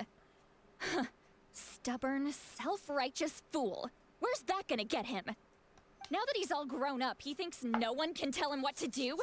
He thinks he can just run away whenever he wants. I'm more curious to why he wanted you. I'll show him. If he tries to run one more time, he's got another thing coming. Maybe stubbornness runs in the family. Like grandmother, like grandson, as they say. Is that supposed to be a compliment? Huh, that kid's got nothing on me. I don't think it was meant to be a compliment. Anyway, back to what we just saw. I don't even know what to make of it. Yeah, the captain seriously wants to reconstruct the ley lines? I think we should take that to the Pyro Archon. What does that even mean? Something like the loom of fate, maybe? But how does that help with the abyss? Oh, now that you mention it, the Loom of Fate could fix this problem. The Loom of Fate? Oh, it's kind of hard to explain. Basically, it's a device from Conrio that has unbelievable power. Anyway, if he really wants to manipulate the ley lines, everyone in Natlan will be affected. Oh, this is big. He's serious. It lines up with everything he said before. Which means the captain has been honest from the very beginning. Ororon's memory proves that. Why is he so obsessed with saving Natlan? Oh, we've got to tell Moeka about this right away. Good. Welcome to being on the same page as me. Yes. She needs to know about this. Now. All right, let's go. Is it the end? Okay, that is a good stopping point. We'll pick this up at a later date. Beyond Smoke and Mirrors, Beneath the Secret Source. So, Act 4, we'll have a nice long stream about that on either Monday or Tuesday afternoon. But until then, I will see you all in the next stream. If you would like to stay updated on what I'm going to be doing and when, there are going to be links to the Discord on my About page here on Twitch. And if you're watching this on YouTube in the future, I'll have links in the description. Keep an eye out. I do have a few videos in the pipeline that are coming out eventually. Although, if you're watching this video on YouTube, it probably will be out by now. I've got like a few scripts written on index cards on my desk on some shorts that I'm going to be pumping out. But until then, bye-bye. Stay safe, everybody.